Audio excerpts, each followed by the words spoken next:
नमस्कार मित्रांनो, स्वागत आहे आपले YBD अकॅडमी या युट्यूब चॅनलवरती। या व्हिडिओच्या माध्यमाने आज आपण पुणे जिल्हा मध्यवर्ती सहकारी बँक पदभरतीमधील शिपाई या पदासाठी संभाव्य प्रश्नपत्रिका क्रमांक 1 ही सोडून घेणार आहोत।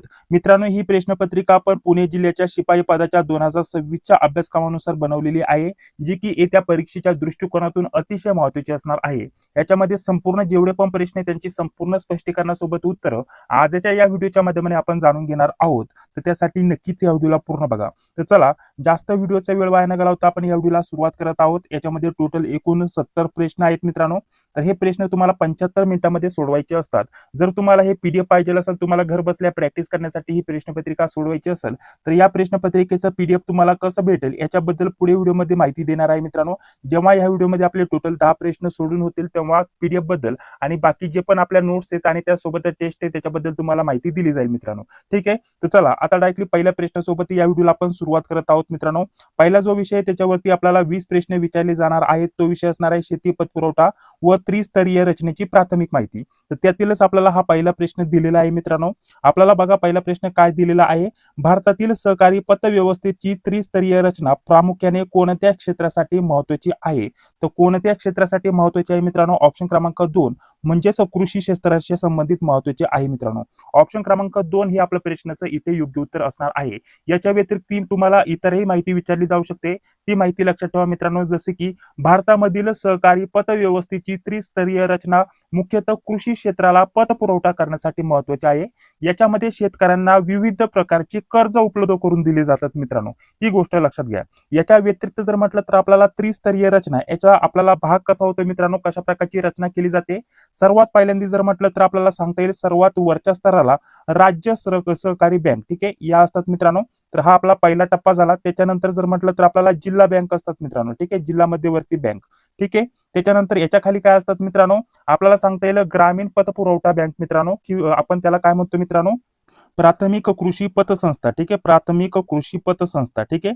तर अशा प्रकारचं आपण म्हणू शकतो मित्रांनो। तर अशा प्रकारची ही त्रिस्तरीय रचना आपल्याला बघण्यासाठी भेटेल मित्रांनो, ठीक आहे। एक नंबरला आपल्याला जर म्हटलं तर आपल्याला असतं स्टेट कोऑपरेटिव्ह बँक, ठीक आहे, आपण असं म्हणू शकतो। त्याच्यानंतर जिल्हा बँक असतात म्हणजेच DCCB, ठीक आहे, जिल्हा मध्यवर्ती सहकारी बँक। आणि त्याच्यानंतर काय असतं मित्रांनो, PACS, ठीक आहे, PACS म्हणजेच आपल्याला प्राथमिक कृषी पतसंस्था किंवा आपल्याला सहकारी बँक असं म्हणता येईल मित्रांनो। याच्यामध्ये जर म्हटलं त्याचा फुल फॉर्म देखील कधी कधी विचारला जातो की PACS, ठीक आहे, PACS म्हणजे काय? तर आपल्याला सांगता येईल मित्रांनो प्रायमरी ऍग्रिकल्चर क्रेडिट सोसायटी, ठीक आहे। अशा प्रकारचा फुल फॉर्म देखील तुम्हाला इथं माहिती असायला पाहिजे। इतर जे पर्याय दिलेले आहेत ते देखील तुमच्या परीक्षेच्या दृष्टिकोनातून महत्त्वाचे असतात मित्रांनो। आता इथं औद्योगिक क्षेत्र दिलेलं आहे मित्रांनो, तर हे आपल्या या संदर्भात आहे का? नाही, ठीक आहे। माहिती तंत्रज्ञान हे देखील याच्या संदर्भात नाहीये मित्रांनो, आणि वाहतूक क्षेत्र हे देखील इथं संबंधित नाहीये। याच्या व्यतिरिक्त आपल्यासाठी महत्त्वाची काय माहिती असणार आहे मित्रांनो, हे जर म्हटलं तर राज्य स्तरावरती काम करते मित्रांनो, ठीक आहे। राज्य सहकारी बँक असतात मित्रांनो, ज्याला आपण म्हणतो स्टेट आपल्याला कोऑपरेटिव्ह बँक आपण म्हणतो, हे राज्यस्तरीय असतं। जिल्हास्तरीय जर म्हटलं तर जिल्हा बँक असतात मित्रांनो, DCC बँक, तर आपण म्हणू शकतो हे जिल्हास्तरीय। आणि हे जर म्हटलं तर आपल्याला PACS म्हणजेच आपल्याला सांगितलं मित्रांनो प्रायमरी ऍग्रिकल्चर क्रेडिट सोसायटी, ठीक आहे। तर ह्या कशा संदर्भात असतात मित्रांनो, गाव पातळीवरती असतात मित्रांनो, ही गोष्ट लक्षात घ्या। याच्यामध्ये तालुका पातळी नसते मित्रांनो, ही गोष्ट लक्षात घ्या। तालुका पातळी नसते, डायरेक्टली राज्य, जिल्हा आणि गाव पातळी आपण असं म्हणू शकतो, ठीक आहे। याच्या व्यतिरिक्त अजून आपल्यासाठी महत्त्वाची काय असणार आहे मित्रांनो, ही जी त्रिस्तरीय रचना आहे मित्रांनो, याच्यावरती तुम्हाला आपल्याला जी रचना आहे त्याच्यावरती प्रश्न विचारले जाऊ शकते। अशा प्रकारचा जो क्रम आहे तो लक्षात ठेवा मित्रांनो। किंवा सर्वात वरच्या स्तराला कोणती बँक आहे, कोणती सहकारी संस्था, याच्यावरती देखील तुम्हाला प्रश्न विचारला जाऊ शकतो। तर पुढे ती देखील माहिती आपण कव्हर करणार आहोत मित्रांनो। चला पुढील प्रश्न बघूयात मित्रांनो। पुढील प्रश्न बघा आपल्याला काय दिलेला आहे, प्राथमिक कृषी पतसंस्थेला इंग्रजीमध्ये कोणत्या नावाने ओळखले जाते? म्हणजे जी गाव पातळीवरती आहे मित्रांनो, ग्रामीण पातळीवरती जी संस्था कार्य करते त्या संस्थेला इंग्रजीमध्ये कोणत्या नावाने ओळखलं जाते मित्रांनो, असं म्हणतात, ठीक आहे। तर बघा तिला जस्ट सांगितलं मित्रांनो PACS, ठीक आहे। PACS म्हणजे ऑप्शन क्रमांक काय असणार आहे, ऑप्शन क्रमांक B हे आपलं प्रश्नाचं इथे योग्य उत्तर असणार आहे मित्रांनो। याचा फुल फॉर्म देखील तुम्हाला माहिती पाहिजे मित्रांनो, प्रायमरी ऍग्रिकल्चर क्रेडिट सोसायटी, ठीक आहे। तर हे आपल्याला लक्षात ठेवायचंय। आता इथं जर म्हटलं तर DCCB दिलेलं आहे मित्रांनो, तर हे कशा संदर्भात आहे मित्रांनो, जिल्हा पातळीवरती आपण म्हणू शकतो, ठीक आहे, जिल्हा बँक संदर्भात आहे मित्रांनो, ठीक आहे। नाबार्ड जर म्हटलं तर आपल्याला म्हणता येईल कृषी व ग्रामीण विकास जी बँक आहे किंवा संस्था आहे मित्रांनो, ही खूप महत्त्वाची आहे याच्यामध्ये। नाबार्ड वरती तुम्हाला 100% आपल्याला याच्यामध्ये प्रश्न विचारले जाणार, तर नाबार्डची सेपरेट माहिती आपण पुढे बघणार आहोत मित्रांनो. ठीक आहे. बाकी जर म्हटलं तर आपल्याला जे इतर पर्याय दिलेले जसे की आरबीआय दिलेले मित्रांनो, तर आपल्याला आरबीआयचं फुल फॉर्म सांगता येईल रिझर्व्ह बँक ऑफ इंडिया. ठीक आहे. आणि सर्व बँकांची मुख्य बँक किंवा आपण जर म्हटलं तर मध्यस्थी बँक म्हणून ही काम करते. बँकांचं नियमन कोणती बँक करते असा देखील प्रश्न विचारला जाऊ शकतो. तर बँकेचे नियमन जी आरबीआय बँक आहे तीच करत असते मित्रांनो. याच्यावरती देखील प्रश्न विचारला जाऊ शकतो. ठीक आहे. याच्यामध्ये जर म्हटलं तर आपल्याला नाबार्डचा कधी कधी फुल फॉर्म विचारला जातो मित्रांनो. तर नाबार्डचा फुल फॉर्म देखील लक्षात ठेवा, national bank of agriculture and rural development. ठीक आहे. नाबार्डचा फुल फॉर्म देखील तुम्हाला विचारला जाऊ शकतो. पीएससीएसचा जस्ट सांगितलं मित्रांनो, पीएससीएसचा फुल फॉर्म तुम्हाला विचारला जाऊ शकतो, primary agriculture credit society. Spelling mistake होऊन देऊ नका, तसं आपण आपल्या या टेस्ट सिरीज मध्ये किंवा ही टेस्ट बनवले त्याच्यामध्ये संपूर्ण स्पष्टीकरण तुम्हाला दिलेलं आहे. आणि जिल्हा इथं डीसीसी बँक दिलेले आहे मित्रांनो, तर डिस्ट्रिक्ट कोऑपरेटिव्ह सेंट्रल बँक आपण असं म्हणू शकतो मित्रांनो.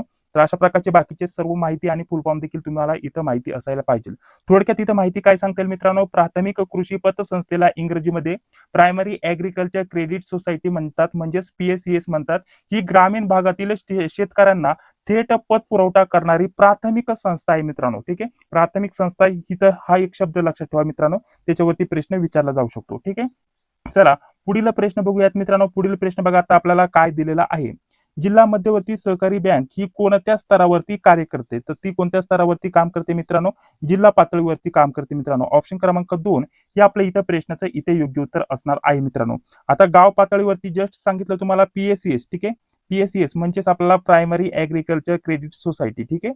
तर हे आपल्या प्रश्नाचं इथं गाव पातळी होईल मित्रांनो. याच्या व्यतिरिक्त राज्य पातळीवरती कोणती बँक कार्य करते मित्रांनो, आपल्याला सांगता येईल राज्य सहकारी बँक, ज्याला आपण काय म्हणतो स्टेट. ठीक आहे. स्टेट कोऑपरेटिव्ह बँक मित्रांनो. ठीक आहे. अशा प्रकारचं इथे हे प्रश्नाचं इथे योग्य उत्तर होईल.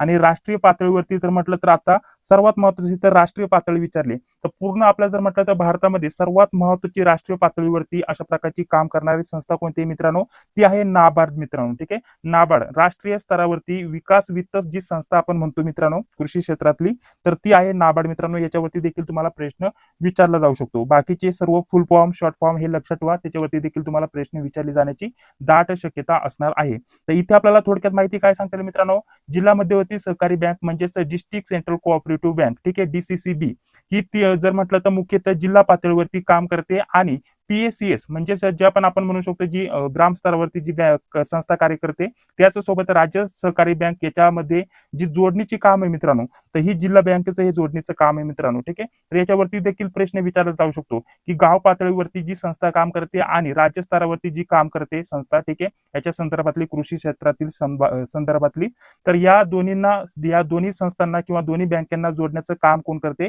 तर ती करत असते मित्रांनो डीसीसीबी म्हणजेच जिल्हा पातळीवरती जी आपली जिल्हा बँक आहे मित्रांनो, जिल्हा मध्यवर्ती सहकारी बँक, तर ही बँक करत असते मित्रांनो. ही गोष्ट लक्षात घ्या. चला आता पुढील प्रश्न बघूयात मित्रांनो. पुढील प्रश्न दिलाय, राज्य सहकारी बँक ही सरकारी पतव्यवस्थेतील कोणत्या स्तरावरती काम करते. आता राज्य सहकारी बँक ही सहकारी पतव्यवस्थेतील कोणत्या स्तरावरती काम करते मित्रांनो, तर या प्रश्नाचं योग्य उत्तर असणार आहे सर्वोच्च. ठीक आहे. ऑप्शन क्रमांक सी हे प्रश्नाचं इथे योग्य उत्तर असणार आहे मित्रांनो. त्रिस्तरीय सहकारी पतव्यवस्थेतील राज्य सहकारी बँक ही राज्य पातळीवरील सर्वोच्च सहकारी पतसंस्था आहे असं आपण म्हणू शकतो. ती जिल्हा मध्यवर्ती सहकारी बँकेची जर म्हटलं तर सर्वात मेन आणि टॉप लेवलची म्हणजेच सर्वोच्च काम करणारी आपल्याला पतव्यवस्था आहे असं देखील आपण म्हणू शकतो मित्रांनो. याच्या व्यतिरिक्त जर म्हटलं तर प्राथमिक विचारलं मित्रांनो, तर प्राथमिक म्हणजेच आपल्याला ग्राम स्तरावरती, तर ती आहे पीएससीएस. ठीक आहे. प्राथमिक आपण म्हणू शकतो. त्याच्यानंतर जर म्हटलं तर मध्यस्थ जर म्हटलं तर मध्यम स्तरावरती, तर मध्यम स्तरावरती डीसीसीबी म्हणजेच जिल्हा जी बँक आहे आपली जिल्हा मध्यवर्ती बँक, तर ती काम करते. आणि सर्वोच्च जर म्हटलं तर स्टेट कोऑपरेटिव्ह बँक. ठीक आहे. म्हणजेच आपल्याला राज्य सहकारी बँक. तर अशा प्रकारचा आपल्याला क्रम इथं बघण्यासाठी भेटेल मित्रांनो. ठीक आहे. बाकीची संपूर्ण माहिती तुम्हाला इथे दिलेली आहे. प्राथमिक किंवा ग्राम स्तर तर आपल्याला हे सांगायचं आहे मित्रांनो. ठीक आहे. तर ऑप्शन क्रमांक आपल्या या प्रश्नाचं योग्य उत्तर असणार आहे ऑप्शन क्रमांक सी. ठीक आहे. चला पुढील प्रश्न बघा आपल्याला काय दिलेलं आहे, पीएससीएस चे प्रमुख कार्य कोणते, पीएससीएस चे आपल्याला प्रमुख कार्य कोणते असा प्रश्न विचारला गेलाय. तर मग आपल्या या प्रश्नाचं योग्य उत्तर आपल्याला काय सांगता येईल मित्रांनो, ऑप्शन क्रमांक बी म्हणजेच शेतकऱ्यांना अल्प व मध्यम मुदतीचे कर्ज उपलब्ध करून देणे. ठीक आहे. ऑप्शन क्रमांक 2 हे प्रश्नाचं इथे योग्य उत्तर असणार आहे मित्रांनो. पीएससीएस चे प्रमुख कार्य ग्रामीण भागातील सभासद विशेषतः शेतकऱ्यांना कृषी पत उपलब्ध करून देणे, म्हणजे कृषी व्यवस्थेसाठी जर म्हटलं तर अल्प आणि मध्यम मुदतीचे जे कर्ज आहे ते उपलब्ध करून देणं याचं काम आहे मित्रांनो. सर्वात महत्त्वाचं आपल्याला हे मुख्य काम सांगता येईल मित्रांनो, मुख्य कार्य सांगता येईल. आणि याच्या व्यतिरिक्त जर म्हटलं तर कशासाठी हे कर्ज दिलं जातं, जसे की आपल्याला बियाणं घेण्यासाठी, ठीक आहे, शेतातली बियाणं घेण्यासाठी, खते घेण्यासाठी, त्याचसोबत कीटनाशके घेण्यासाठी, ठीक आहे, अशा प्रकारच्या गरजांसाठी, ठीक आहे. तर आपल्याला सांगता येईल मित्रांनो, PSCH चे आपल्याला जे काम आहे मित्रांनो, तर शेतकऱ्यांना अल्प आणि मध्यम मुदतीचे याच्यासाठी बिये खते किंवा कीटनाशके घेण्यासाठी कर्ज उपलब्ध करून देणं. तर हे मुख्य किंवा प्रमुख काम आहे मित्रांनो, असं देखील आपल्याला सांगता येईल. ठीक आहे. मोठ्या उद्योगांना कर्ज देणं हे काम आहे का मित्रांनो, तर हे होणार नाही मित्रांनो. याच्या व्यतिरिक्त जर म्हटलं तर परकीय चलन व्यवहार करणे, ठीक आहे, तर हे देखील होणार नाही. आणि शेअर बाजार जर म्हटलं तर सेबीच्या संदर्भात इथं प्रश्न आलाय, तर हे देखील होणार नाही मित्रांनो. हे सेबीच्या संदर्भातलं आहे. ठीक आहे. इथे जर म्हटलं तर परकीय चलन व्यवहार करणे, तर हे आपल्याला जिल्हा बँकेच्या संदर्भातलं कार्य आहे का, तर नाही. ठीक आहे. अशा प्रकारची इतर देखील माहिती तुमच्या परीक्षेच्या दृष्टिकोनातून खूप महत्त्वाची असते मित्रांनो. बघा, पुढील प्रश्न नाबार्ड वरती प्रश्न आलेला आहे. नाबार्डची स्थापना कोणत्या वर्षी झाली? महत्वाचा IMP प्रश्न आहे मित्रांनो. याच्यामध्ये जर म्हटलं तर तुम्हाला एक तर स्थापना विचारली जाईल, किंवा कोण आता राष्ट्रीयकरण कधी झाले याच्यावरती देखील तुम्हाला नाबार्डचं राष्ट्रीयकरण कधी झालं याच्यावरती देखील प्रश्न विचारला जाऊ शकतो, किंवा कोणत्या कलमानुसार आपल्याला स्थापना करण्यात आली, किंवा जी समिती होती ती कोणती मित्रांनो, त्याच्यावरती तुम्हाला प्रश्न विचारला जाऊ शकतो. परंतु नाबार्ड वरती 100% प्रश्न येण्याची दाट शक्यता असणार आहे. ठीक आहे. तुमचा इथं नक्कीच मार्क इथं फिक्स होऊन जाईल मित्रांनो. नाबार्डची जेवढी पण महत्त्वाची माहिती आहे ती तुम्ही व्यवस्थित करा. पुढे तुम्हाला ती नाबार्डची माहिती आणि इतर संपूर्ण माहिती अभ्यासक्रमानुसार कुठे भेटेल त्याच्याविषयी पुढे तुम्हाला माहिती मी देणार आहे.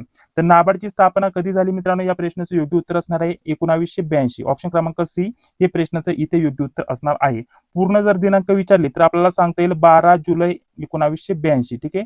12 जुलै 1982 हे आपल्या प्रश्नाचं इथे योग्य उत्तर असणार मित्रांनो. नाबार्डची स्थापना 12 जुलै 1982 रोजी झाली आणि ग्रामीण विकास आणि कृषी क्षेत्रासाठी वित्त पुरवठ्याशी संबंधित आपण म्हणू शकतो कार्यरत नाबार्डची महत्त्वाची भूमिका आहे मित्रांनो. कशा संदर्भात? ग्रामीण विकास आणि कृषी क्षेत्रासाठी. ठीक आहे. याच्या संदर्भात काम करणारी सर्वोच्च संस्था आपल्याला भारतामध्ये नाबार्ड ही बघण्यासाठी भेटेल मित्रांनो.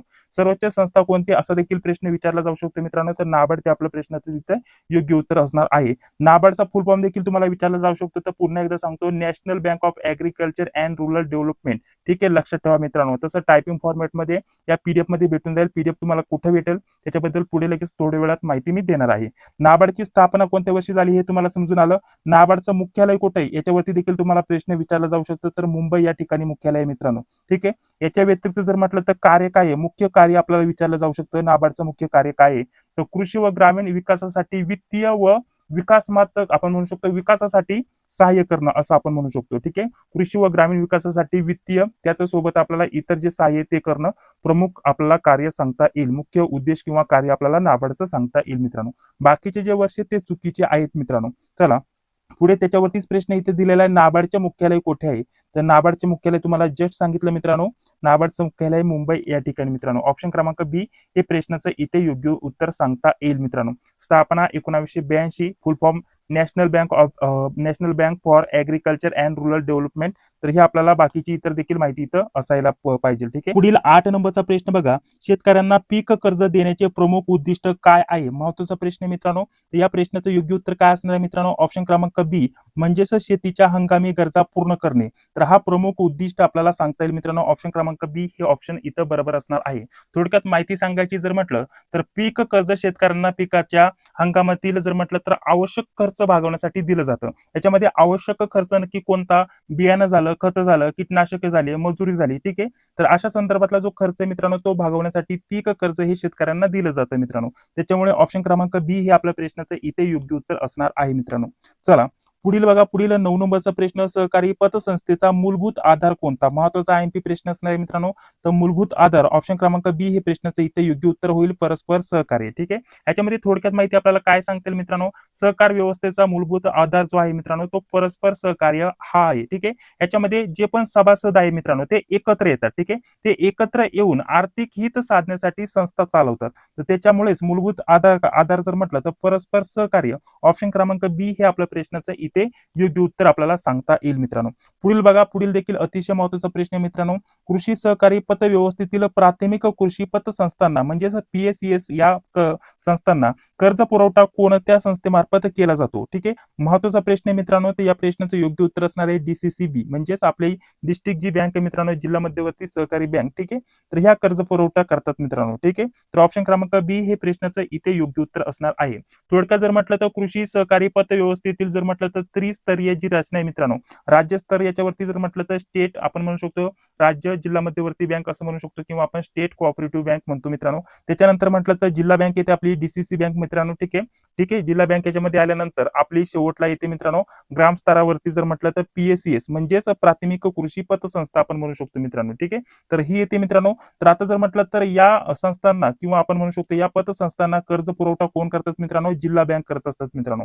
ऑप्शन क्रमांक बी हे प्रश्नाचं इथे योग्य उत्तर असणार आहे मित्रांनो. सर्वात पहिल्यांदा जर म्हटलं तर स्टेट कोऑपरेटिव्ह बँक. ठीक आहे, म्हणजेच आपल्याला SCB येतं मित्रांनो. त्याच्यानंतर DCC येतं मित्रांनो, DCCB जिल्हा मध्यवर्ती सहकारी बँक, आणि त्याच्यानंतर PSCS. ठीक आहे, PSCS येतं मित्रांनो. तर हा क्रम लक्षात ठेवा, आणि हा जर म्हटलं तर ही जे आपला क्रम आहे मित्रांनो, ती आहे त्रिस्तरीय रचना मित्रांनो. ठीक आहे, हा जो क्रम आहे हा थोडक्यात आपण म्हणू शकतो, आणि याच्यावरतीच आपल्याला या तीनच टॉपिक वरती टोटल 20 प्रश्न विचारले जाणार आहेत आपल्याला पुण्यासाठी. तर हा आपल्यासाठी महत्त्वाचा टॉपिक असणार आहे. नोट्समध्ये डिटेलमध्ये टॉपिक दिलेला आहे संपूर्ण कव्हर करून. ठीक आहे, त्याच्याविषयी देखील थोडक्यात माहिती तुम्हाला दाखवून घेतो.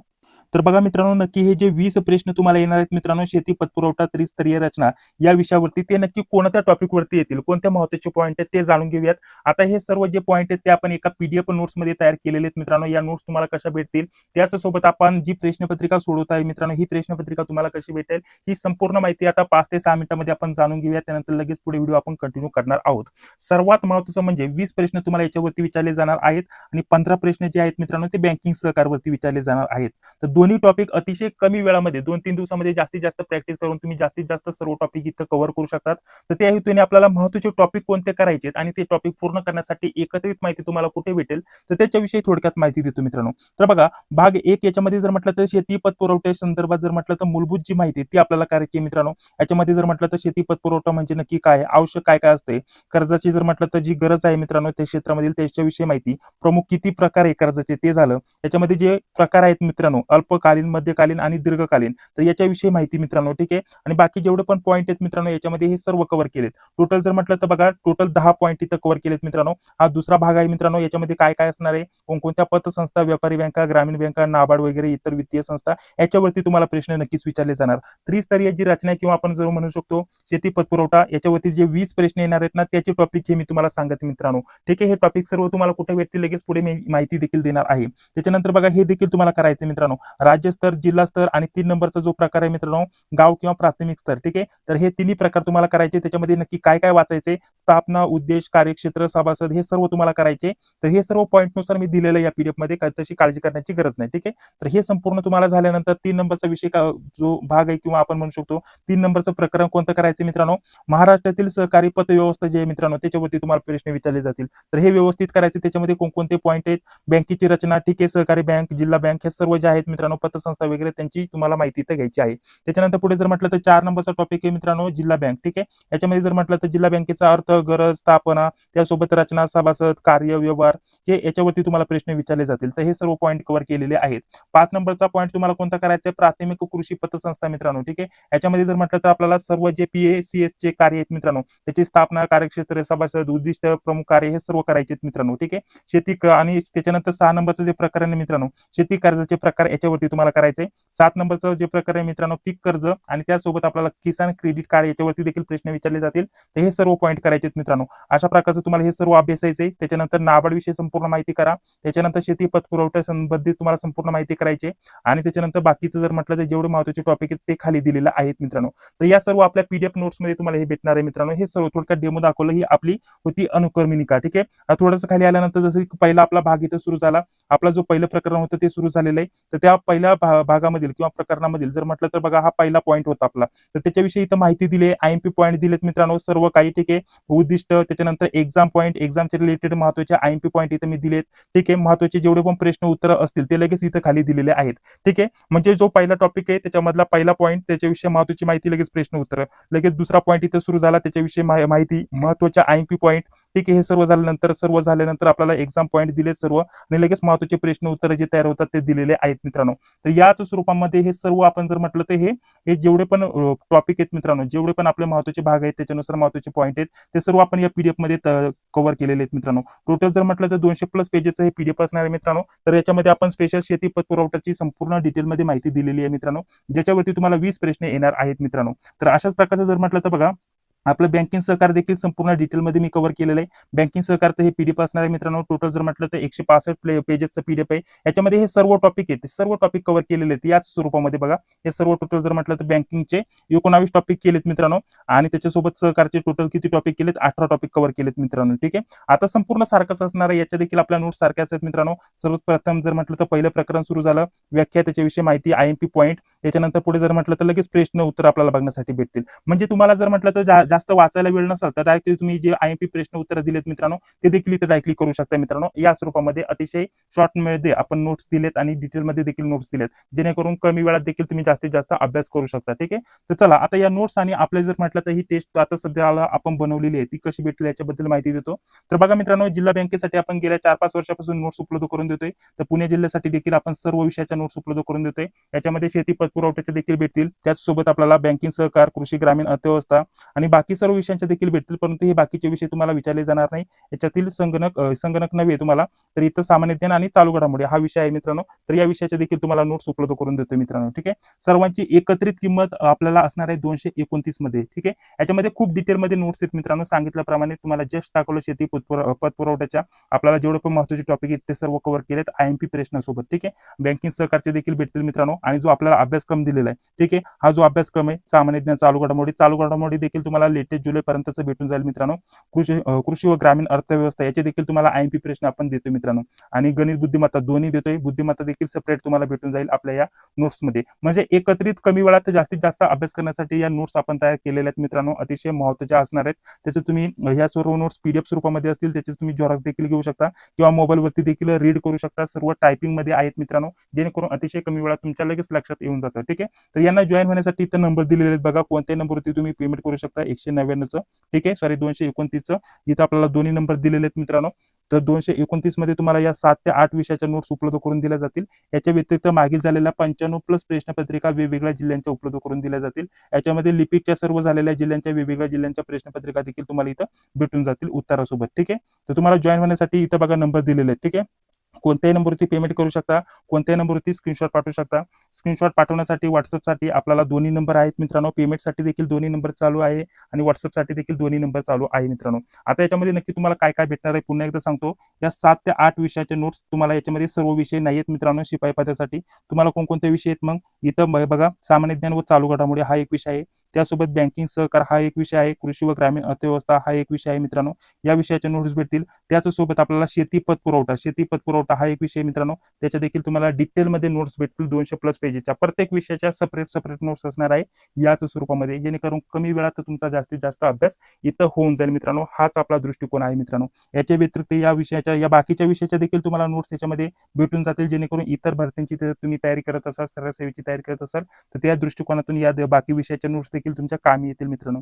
याच्या व्यतिरिक्त 95 प्लस प्रश्नपत्रिका तुम्हाला उपलब्ध करून देतोय. या प्रश्नपत्रिका उपलब्ध करून देण्याचं कारण काय मित्रांनो, मागील ज्या प्रश्नपत्रिका आहेत त्याच्यामधील तुम्हाला बँकिंग सहकार, शेती पत पुरवठा, कृषी व ग्रामीण अर्थव्यवस्था या 3 विषयांचे प्रश्न भरपूर ॲज इट इज रिपीट होत असतात. भरपूर प्रश्न रिपीट होत असतात. तर त्या दृष्टिकोनातून मागील प्रश्नपत्रिका जरी तुम्ही व्यवस्थित केल्या तर 95 प्लस प्रश्नपत्रिका आहेत, म्हणजे हेच तुमच्या 8000 प्लस प्रश्न इथं कव्हर होऊन जातात मित्रांनो विषयानुसार. ठीक आहे. तर अशा प्रकारच्या या 55 प्लस प्रश्नपत्रिका उत्तरासोबत असतील. 7 ते 8 विषयाच्या नोट्स असतील. सर्वांचं एकत्रित किंमत ठेवलेली आहे 229 मित्रांनो. जॉईन होण्यासाठी कोणत्याही नंबरवरती पेमेंट करायचे आणि कोणत्याही नंबरवरती स्क्रीनशॉट पाठवायचा व्हॉट्सअपवरती. ठीक आहे. दोन्ही नंबर पेमेंटसाठी देखील आहेत आणि व्हॉट्सअपसाठी देखील आपण दोन्ही नंबर ठेवलेले आहेत मित्रांनो. तर लवकरात लवकर जॉईन व्हा. ऑलरेडी तुमच्याकडे खूप कमी वेळ आहे. तर आपण ज्या नोट्स दिल्या त्याच्यामध्ये आयएमपी प्रश्न दिलेले आहेत मित्रांनो, ते सर्वप्रथम सोडवा आणि बाकी टॉपिकनुसार अभ्यास करायचा असेल तर तुम्ही टॉपिकनुसार देखील अभ्यास करू शकता. अजून एक गोष्ट राहिली, आता ही जी प्रश्नपत्रिका बनवलेली आहे डेमो प्रश्नपत्रिका बघा, ही देखील दाखवून घेतो मित्रांनो. प्रश्नपत्रिकेचं स्वरूप कसं आहे मित्रांनो. सर्वप्रथम जर म्हटलं तर बघा अशा प्रकारची ही प्रश्नपत्रिका आपण तयार केलेली आहे. टोटल अभ्यासक्रमानुसार जर म्हटलं तर 70 प्रश्न असणार आहेत. ठीक आहे. 70 प्रश्न झाल्यानंतर लगेच खाली आन्सर की दिलेली मित्रांनो. आन्सर की झाल्यानंतर लगेच सर्व प्रश्नाचं स्पष्टीकरण देखील इथे दिलेलं आहे मित्रांनो. थोडं दाखवायचं जर म्हटलं तर बघा, थोडक्यात स्पष्टीकरण मी तुम्हाला तुम्हाला दाखवतो. आता हे पेज थोडंसं मोठं करतो जेणेकरून तुम्हाला दिसून येईल. ठीक आहे. तर बघा आता जसं की हा आपला पहिला प्रश्न आहे. पहिला प्रश्न झाल्यानंतर त्याचं योग्य उत्तर, त्याचं थोडं स्पष्टीकरण, इतर IMP पॉईंट जे पण असतील महत्त्वाचे ते IMP पॉईंट इथे ऍड केलेत परीक्षेच्या दृष्टिकोनातून आणि इतर पर्यायाविषयी थोडक्यात माहिती दिली आहे. दुसरा प्रश्न त्याचं योग्य उत्तर, स्पष्टीकरण, IMP पॉईंट आणि इतर पर्यायांची माहिती. ठीक आहे. तर अशा प्रकारची संपूर्ण आपण ही जी प्रश्नपत्रिका बनवली आहे ती सर्व तुम्ही सोडून घेऊ शकता मित्रांनो. स्वतः सोडवू शकता, प्रॅक्टिस करू शकता. तर त्यासाठी टेलिग्राम ग्रुपची लिंक देतोय आणि एक व्हॉट्सअप ग्रुपची लिंक देतोय. ठीक आहे. तर दोन्ही ग्रुपला जॉईन व्हा. दोन्ही ठिकाणी तुम्हाला ही टेस्ट सोडवण्यासाठी दिली जाईल. ठीक आहे. त्याचं झेरॉक्स काढून तुम्ही प्रॅक्टिस देखील करू शकता, काही अडचण नाही. ठीक आहे. आणि व्हॉट्सअपवरती नक्कीच जॉईन व्हा. तिथे अजून प्रश्नपत्रिका आपण बनवणार आहे, त्याचं अपडेट तुम्हाला दिलं जाईल मित्रांनो. ठीक आहे. तर चला आता पुढील प्रश्न बघणार आहोत मित्रांनो. पुढील प्रश्न बघा आता आपला कोणता प्रश्न चालू आहे. 11 नंबरचा प्रश्न आता आपला चालू आहे मित्रांनो. 11 नंबरचा प्रश्न दिलेला आहे, KCC चे पूर्ण रूप काय? महत्त्वाचा प्रश्न आहे मित्रांनो. याच्यावरती नक्कीच परीक्षेला देखील आपल्याला 100% प्रश्न विचारले जाण्याची दाट शक्यता असणार आहे मित्रांनो. तर याचं आपल्याला पूर्ण रूप म्हणजे फुल फॉर्म विचारलाय मित्रांनो. तो ऑप्शन क्रमांक काय होणार आहे? ऑप्शन क्रमांक 1 म्हणजेच किसान क्रेडिट कार्ड. ऑप्शन क्रमांक 1 हे प्रश्नाचं इथे योग्य उत्तर असणार आहे. याचं थोडक्यात जर म्हटलं तर आपण म्हणू शकतो किसान क्रेडिट कार्ड शेतकऱ्यांना त्यांच्या कृषी गरजांसाठी वेळेवर आणि सुलभ पत उपलब्ध करून देण्याचा हा एक मुख्य उद्देश आहे मित्रांनो. उद्देश देखील विचारला जाऊ शकतो. तर आपण म्हणू शकतो शेतकऱ्यांना कृषी गरजांसाठी वेळेवर आणि सुलभ जे पण पत आहे मित्रांनो ते उपलब्ध करून देणं हा त्याचा मुख्य उद्देश आहे किंवा आपण म्हणू शकतो याचं मुख्य कार्य आहे असं देखील आपण म्हणू शकतो मित्रांनो. याच्यावरती तुम्हाला प्रश्न विचारला जाऊ शकतो. याचा फुल फॉर्म तुम्हाला विचारला जाऊ शकतो. उद्देश काय आहे ते विचारला जाऊ शकतो. मुख्य लाभार्थी कोण आहे मित्रांनो असं देखील तुम्हाला विचारलं जाऊ शकतं. मुख्य लाभार्थी तर शेतकरी आहे मित्रांनो, ही गोष्ट लक्षात घ्या. ठीक आहे. याच्या व्यतिरिक्त जर म्हटलं तर उपयोग काय आहे मित्रांनो, कृषी व संबंधित गरजांसाठी पत म्हणजेच आपल्याला जे पण पत मिळतं मित्रांनो ते याच्या संदर्भात मिळतं, त्याच्या संदर्भात इथं माहिती दिलेली आहे. ठीक आहे. चला पुढे बाकीचे जर म्हटलं तर 12 नंबरचा प्रश्न बघा काय दिलेला आहे. किसान क्रेडिट कार्ड योजना मुख्यतः कोणासाठी आहे? आता त्याच्या संदर्भातलाच आपल्याला हा दुसरा प्रश्न विचारलाय मित्रांनो. तर कोणासाठी आहे मित्रांनो? शेतकऱ्यांसाठी आहे मित्रांनो. ठीक आहे. किसान क्रेडिट कार्ड योजना मुख्यतः शेतकऱ्यांसाठी आहे. ऑप्शन क्रमांक बी हे प्रश्नाचं इथे योग्य उत्तर असणार आहे. थोडक्यात काय माहिती सांगता येईल मित्रांनो? किसान क्रेडिट कार्ड योजना मुख्यतः शेतकऱ्यांच्या कृषी पत गरजा पूर्ण करण्यासाठी आहे. आणि याच्यामध्ये जर म्हटलं तर यामुळे शेतीसाठी आवश्यक खर्च भागवण्यासाठी कर्ज सुविधा उपलब्ध करून दिली जाते मित्रांनो, असं आपण म्हणू शकतो. ठीक आहे. सोप्या भाषेमध्ये आपल्याला फुल फॉर्म सांगितला KCCचा किसान क्रेडिट कार्ड. ठीक आहे. महत्वाचं जर म्हटलं तर शेतकऱ्यांसाठी महत्वाची पत सुविधा म्हणजे कर्ज उपलब्ध करून देण्याची सुविधा. ठीक आहे. अशा प्रकारचं आपण याच्यामध्ये म्हणू शकतो. बाकीची इतर देखील माहिती तुमच्या परीक्षेच्या दृष्टिकोनातून महत्वाची असणार आहे. पुढील प्रश्न बघा, शेतीसाठी अल्प मुदतीचे कर्ज सामान्यतः कशासाठी वापरले जाते? तर कशासाठी वापरले जाते मित्रांनो? तर आपण म्हणू शकतो बियाणे, खते अशा प्रकारचं. ऑप्शन क्रमांक ए हे प्रश्नाचं इथे योग्य उत्तर असणार आहे. अल्प मुदतीचे जे कर्ज आहे मित्रांनो ते प्रामुख्याने शेतीच्या हंगामातील जे चालू खर्च आपण म्हणतो. ठीक आहे. जसं की पीक घेताना जर म्हटलं तर त्यासाठी बी लागणार, त्यासोबत खते लागणार, कीटकनाशके लागणार, मजुरी लागणार. तर याच्यासाठी आपल्याला सांगता येईल मित्रांनो अल्प मुदतीचे जे कर्ज आहे मित्रांनो तर ते वापरले जाते मित्रांनो. इथं आपल्याला अल्प मुदतीचे त्याच्यानंतर दीर्घ मुदतीचे आपल्याला त्याच्यावरती देखील प्रश्न विचारला जाऊ शकतो मित्रांनो. आणि तिन्ही जे महत्वाचे कर्जाचे प्रकार आहेत मित्रांनो त्याच्यावरती 100% प्रश्न विचारला जाणार. तर टॉपिकनुसार अभ्यास करा जेणेकरून कोणत्याही प्रकारचा प्रश्न आला तर तुमचा कॉन्सेप्ट क्लिअर असेल तर कोणत्याही टाईपचा प्रश्न आला तर त्या प्रश्नाचं योग्य उत्तर लगेच तुम्हाला सांगता येईल. तर पुढील 14 नंबरचा प्रश्न बघा, सहकारी संस्थेचे सदस्यत्व कोणत्या तत्वावर आधारित असते? तर या प्रश्नाचं योग्य उत्तर असणार आहे स्वेच्छा. ऑप्शन क्रमांक बी हे आपल्या प्रश्नाचं इथे योग्य उत्तर असणार आहे. थोडक्यात माहिती काय सांगता येईल मित्रांनो, सहकारी संस्थेचे सदस्यत्व सामान्यतः आपण म्हणू शकतो स्वेच्छेच्या तत्वावर आधारित असते मित्रांनो. याच्यामध्ये व्यक्ती आपल्या इच्छेने संस्थेत सहभागी होऊ शकतो आणि नियमानुसार सदस्यत्व सोडू देखील शकतो मित्रांनो. ठीक आहे. त्यामुळे ऑप्शन क्रमांक बी हे आपल्या प्रश्नाचं इथे योग्य उत्तर असणार आहे मित्रांनो. आणि जे पण सहकारचे महत्वाचे 7 तत्व आहेत मित्रांनो त्याच्यावरती 100% प्रश्न विचारले जाणार. आपल्याला बँकिंग सहकारमध्ये 7 तत्वांविषयी संपूर्ण माहिती दिलेली मित्रांनो. 7ही तत्वे तुम्ही पाठ करा मित्रांनो. ठीक आहे. त्याच्यावरती 100% तुम्हाला प्रश्न विचारला जाणार. ठीक आहे. महत्वाचं असणार आहे आपल्याला हे 7 तत्वे. चला पुढील प्रश्न बघा आपल्याला काय म्हटलेलं आहे मित्रांनो, कृषी पतपुरवठ्यात पत म्हणजे काय? ठीक आहे. कृषी पतपुरवठ्यात पत म्हणजे काय? ठीक आहे. तर पत म्हणजे जर म्हटलं तर आपण म्हणू शकतो कर्ज किंवा क्रेडिट सुविधा. ठीक आहे. ऑप्शन क्रमांक बी हे आपलं इथं प्रश्नाचं इथे योग्य उत्तर असणार आहे मित्रांनो. थोडक्यात माहिती द्यायची म्हटलं तर आर्थिक व्यवहार पत म्हणजेच व्यक्ती किंवा संस्थेला उपलब्ध होणारी कर्ज क्रेडिट सुविधा होय. ठीक आहे, अशा प्रकारचं म्हणजे कर्ज क्रेडिट आपण याच्यामध्ये म्हणू शकतो पत याचा अर्थ. ठीक आहे, कृषी पत पुरवठा म्हणजे शेतकऱ्यांना शेतीसाठी आवश्यक कर्ज उपलब्ध करून देणं आपल्या सोप्या भाषेमध्ये असं सांगता येईल. पत म्हणजे थोडक्यात आपण म्हणू शकतो क्रेडिट. ठीक आहे, म्हणजेच कर्ज सुविधा आपण असं देखील इथं म्हणू शकतो. ठीक आहे, आता कृषी पत म्हणजे कृषी कामासाठी उपलब्ध करून दिली जाणारी सुविधा, कर्ज सुविधा. ठीक आहे, असं म्हणू शकतो. ठीक आहे, याच्या व्यतिरिक्त जर म्हटलं तर आपण असं देखील म्हणतो संस्थात्मक कृषी पत म्हणजे याच्यामध्ये बँक व सहकारी यांना हे जे संस्था आहेत मित्रांनो यांच्या मार्फत जे कर्ज जे दिलं जातं तर त्यांचा तिथं उल्लेख होतो मित्रांनो. थोडक्यात आपल्याला कशाही टाईपचा प्रश्न विचारला जाऊ शकतो, तर सर्व जे टाईप आहेत ते आपल्याला माहिती पाहिजे, सर्व माहिती व्यवस्थित आपल्याला समजायला पाहिजे.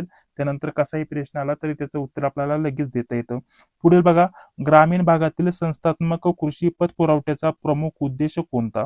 तर कोणता उद्देश आहे मित्रांनो आपल्याला सांगता येईल ऑप्शन क्रमांक 1. ठीक आहे, ऑप्शन क्रमांक 1 म्हणजेच सावकारांवरील आपण म्हणू शकतो जो पण अवलंबित आपण म्हणतो. आधी जर म्हटलं तर आधी कसं असायचं, सावकार पद्धत असायची मित्रांनो. सावकार शेतीसाठी शेतकऱ्यांना कर्ज द्यायचे. ठीक आहे, आणि ते कर्ज कर्ज दिल्यानंतर त्याचं जे व्याज आहे ते खूप जास्त प्रमाणामध्ये घ्यायचे मित्रांनो. ठीक आहे, त्यामुळे काय व्हायचं, शेतकऱ्यांना ते परवडत नसायचं किंवा त्यामुळे शेती जरी म्हटलं तर शेती फायद्यातच जाईल असं काही नाही.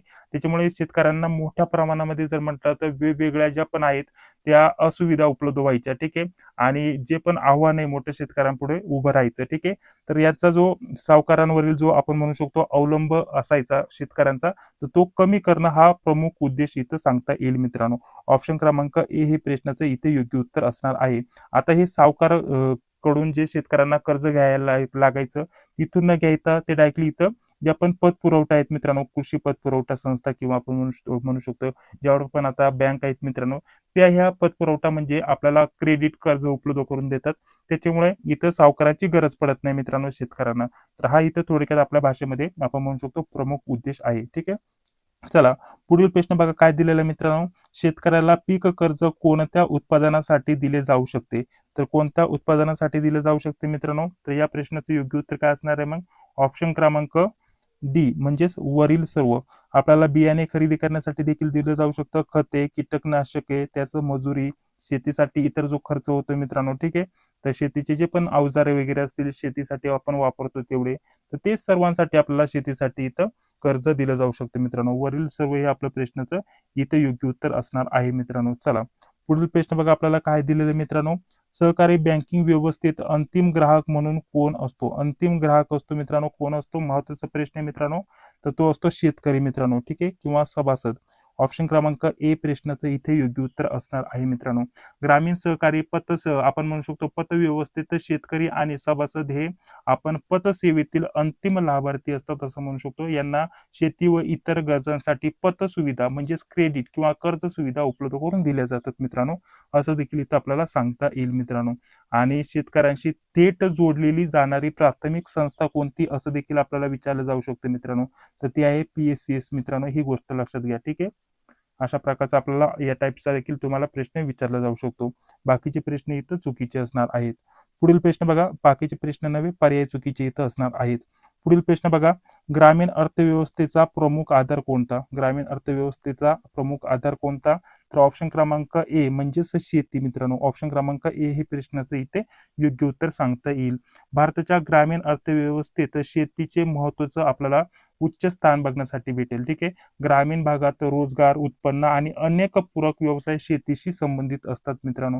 त्याच्यामुळे प्रमुख आधार कोणता होईल? शेती हाच होईल मित्रांनो. ठीक आहे, आणि शेती संबंधित जर म्हटलं तर इतर शेती संबंधित व्यवसाय याच्यावरती देखील प्रश्न विचारला जाऊ शकतो. तर याच्यामध्ये दूध व्यवसाय म्हणू शकतो, पशुपालन म्हणू शकतो, कुक्कुटपालन म्हणू शकतो. ठीक आहे, तर हे शेती संबंधित इतर व्यवसाय आहे असं देखील आपल्याला सांगता येईल. पुढील चला, पुढील प्रश्न बघा आपल्याला काय दिलेला आहे. कृषी पत पुरवठ्यामुळे शेतकऱ्याला सर्वात महत्वाचा फायदा कोणता होतो? तर आपल्याला काय सांगता येईल मित्रांनो. ऑप्शन क्रमांक 1 उत्पादनासाठी आवश्यक भांडवल उपलब्ध होते मित्रांनो. म्हणजे शेतीसाठी उत्पादनासाठी आवश्यक भांडवल इथं उपलब्ध होतो, हा महत्वाचा फायदा होतो मित्रांनो असं सांगता येईल. कृषी पत पुरवठ्यामुळे शेतकऱ्याला शेतीच्या उत्पादनासाठी आपण म्हणू शकतो आवश्यक आर्थिक साधने मिळतात. यातून जर म्हटलं तर शेतकरी जी पण शेती आहे मित्रांनो त्याच्यासाठी लागणारे बियाणे, खते, मजुरी आणि शेतीसाठी जे पण साहित्य, अवजारे वगैरे लागतात मित्रांनो, इतर सहाय्य लागतं ते सर्व इथं खरेदी करू शकतो मित्रांनो. ठीक आहे.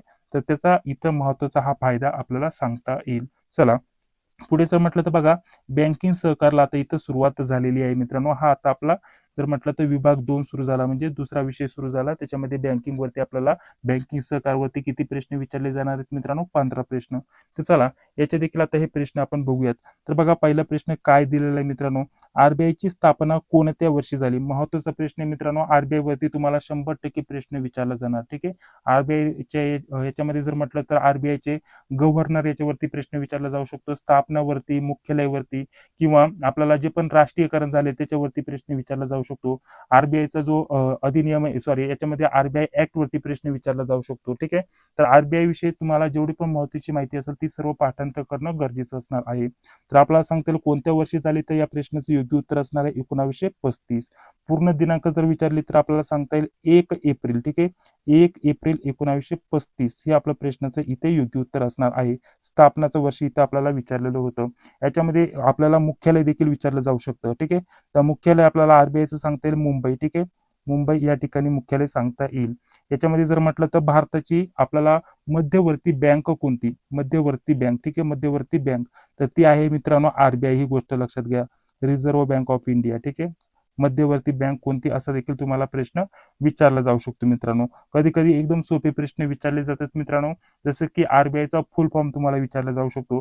तर रिझर्व्ह बँक ऑफ इंडिया. इथं बँक ऑफ ऑफ इथं बँक झाल्यानंतर इथं ऑफ हा शब्द आहे मित्रांनो. तेच जर म्हटलं तर आपलं तिथंच उत्तर चुकतं मित्रांनो. ठीक आहे. तर छोट्या छोट्या ज्या गोष्टी आहेत मित्रांनो, स्पेलिंग मिस्टेक वगैरे ते आपल्याला एकदा क्लिअर करून घ्यायचे. त्याच्यावरती तुमचे मार्क इथं हातचे मार्क जात असतात मित्रांनो. तुम्हाला पूर्ण फुल फॉर्म माहिती असतो परंतु स्पेलिंग मिस्टेक होत असते. प्रश्नामध्ये आपल्याला स्पेलिंग मिस्टेक दिलेले असते, तेच आपण तिथं उत्तर सिलेक्ट करतो. त्याच्यामुळे आपला प्रश्न इथं चुकू शकतो मित्रांनो. चला पुढील प्रश्न बघा, त्याच्या संदर्भातला विचारला. आरबीआयचे मुख्यालय कोठे आहे? तर आरबीआयचे मुख्यालय आहे मुंबई या ठिकाणी मित्रांनो. याच्या अगोदरचं जुनं मुख्यालय कुठं होतं, सुरुवातीचं मुख्यालय कुठं होतं, याच्यावरती देखील तुम्हाला प्रश्न विचारला जाऊ शकतो. तर ती देखील इथं माहिती इथं तुम्हाला पाहिजे मित्रांनो. भारतातील रिझर्व्ह बँकेचे केंद्रीय आपल्याला जर म्हटलं तर कार्यालय म्हणजेच मुख्यालय मुंबई या ठिकाणी आहे मित्रांनो. आणि आरबीआय देशाच्या चलनाविषयक आणि बँकिंग व्यवस्थेची महत्वाची भूमिका बजावते असं देखील आपल्याला सांगता येईल मित्रांनो. मुख्यालय इथं समजून आलं. स्थापना आपल्याला सांगता येईल 1935 हे वर्ष लक्षात ठेवा मित्रांनो. याच्या व्यतिरिक्त तुम्हाला आरबीआयचं राष्ट्रीयकरण कोणत्या वर्षी झालं हे देखील विचारलं जाऊ शकतं. तर 1949 या वर्षी हे देखील तुम्हाला इथं लक्षात ठेवायचं मित्रांनो. याच्यावरती तुम्हाला प्रश्न विचारला जाऊ शकतो की आरबीआयचे राष्ट्रीयकरण कोणत्या वर्षी झालं. तर 1949 रोजी हे आपल्या प्रश्नाचं इथे योग्य उत्तर असणार आहे. चला पुढील प्रश्न बघा. बँकेमध्ये ग्राहकांनी ठेवलेली रक्कम काय त्याला काय म्हणतात? म्हणजे बँकेमध्ये ग्राहकांनी ठेवलेली रक्कम त्या रकमेला काय म्हणतात? ठीक आहे. तर त्या रकमेला काय म्हणतात मित्रांनो? ठेवी. म्हणजेच ऑप्शन क्रमांक बी हे प्रश्नाचं इथे योग्य उत्तर असणार आहे. इंग्लिश म्हणजे अर्थ जर म्हटलं तर डिपॉझिट म्हणतात मित्रांनो. ठीक आहे.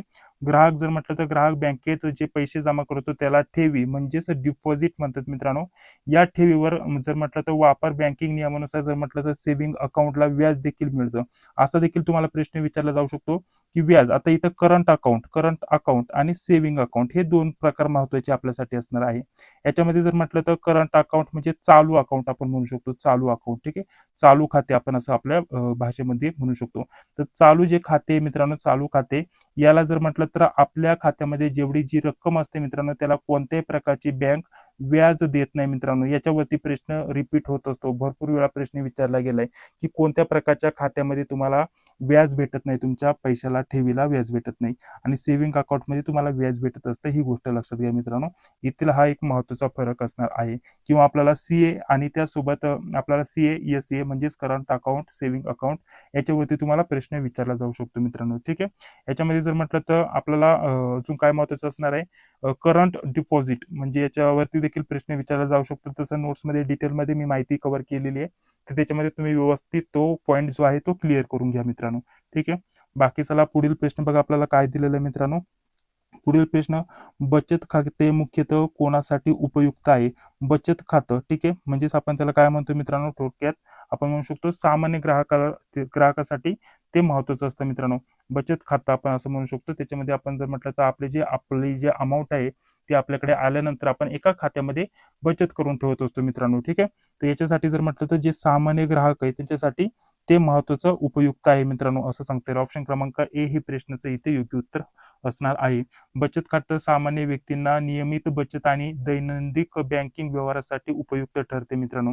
यामध्ये पैसे जमा करणे, काढणे आणि डिजिटल व्यवहार करणे शक्य असते मित्रांनो. ही गोष्ट लक्षात घ्या. याच्यामध्ये जर म्हटलं तर आता आपलं हे साधं जे खातं आहे तेच आपलं बचत खातं असतं मित्रांनो. रेग्युलर जे आपण खातं खोलतो आपल्या व्यवहारासाठी ते आपलं बचत खातं असतं मित्रांनो. चला पुढील प्रश्न बघूयात मित्रांनो. पुढील प्रश्न बघा.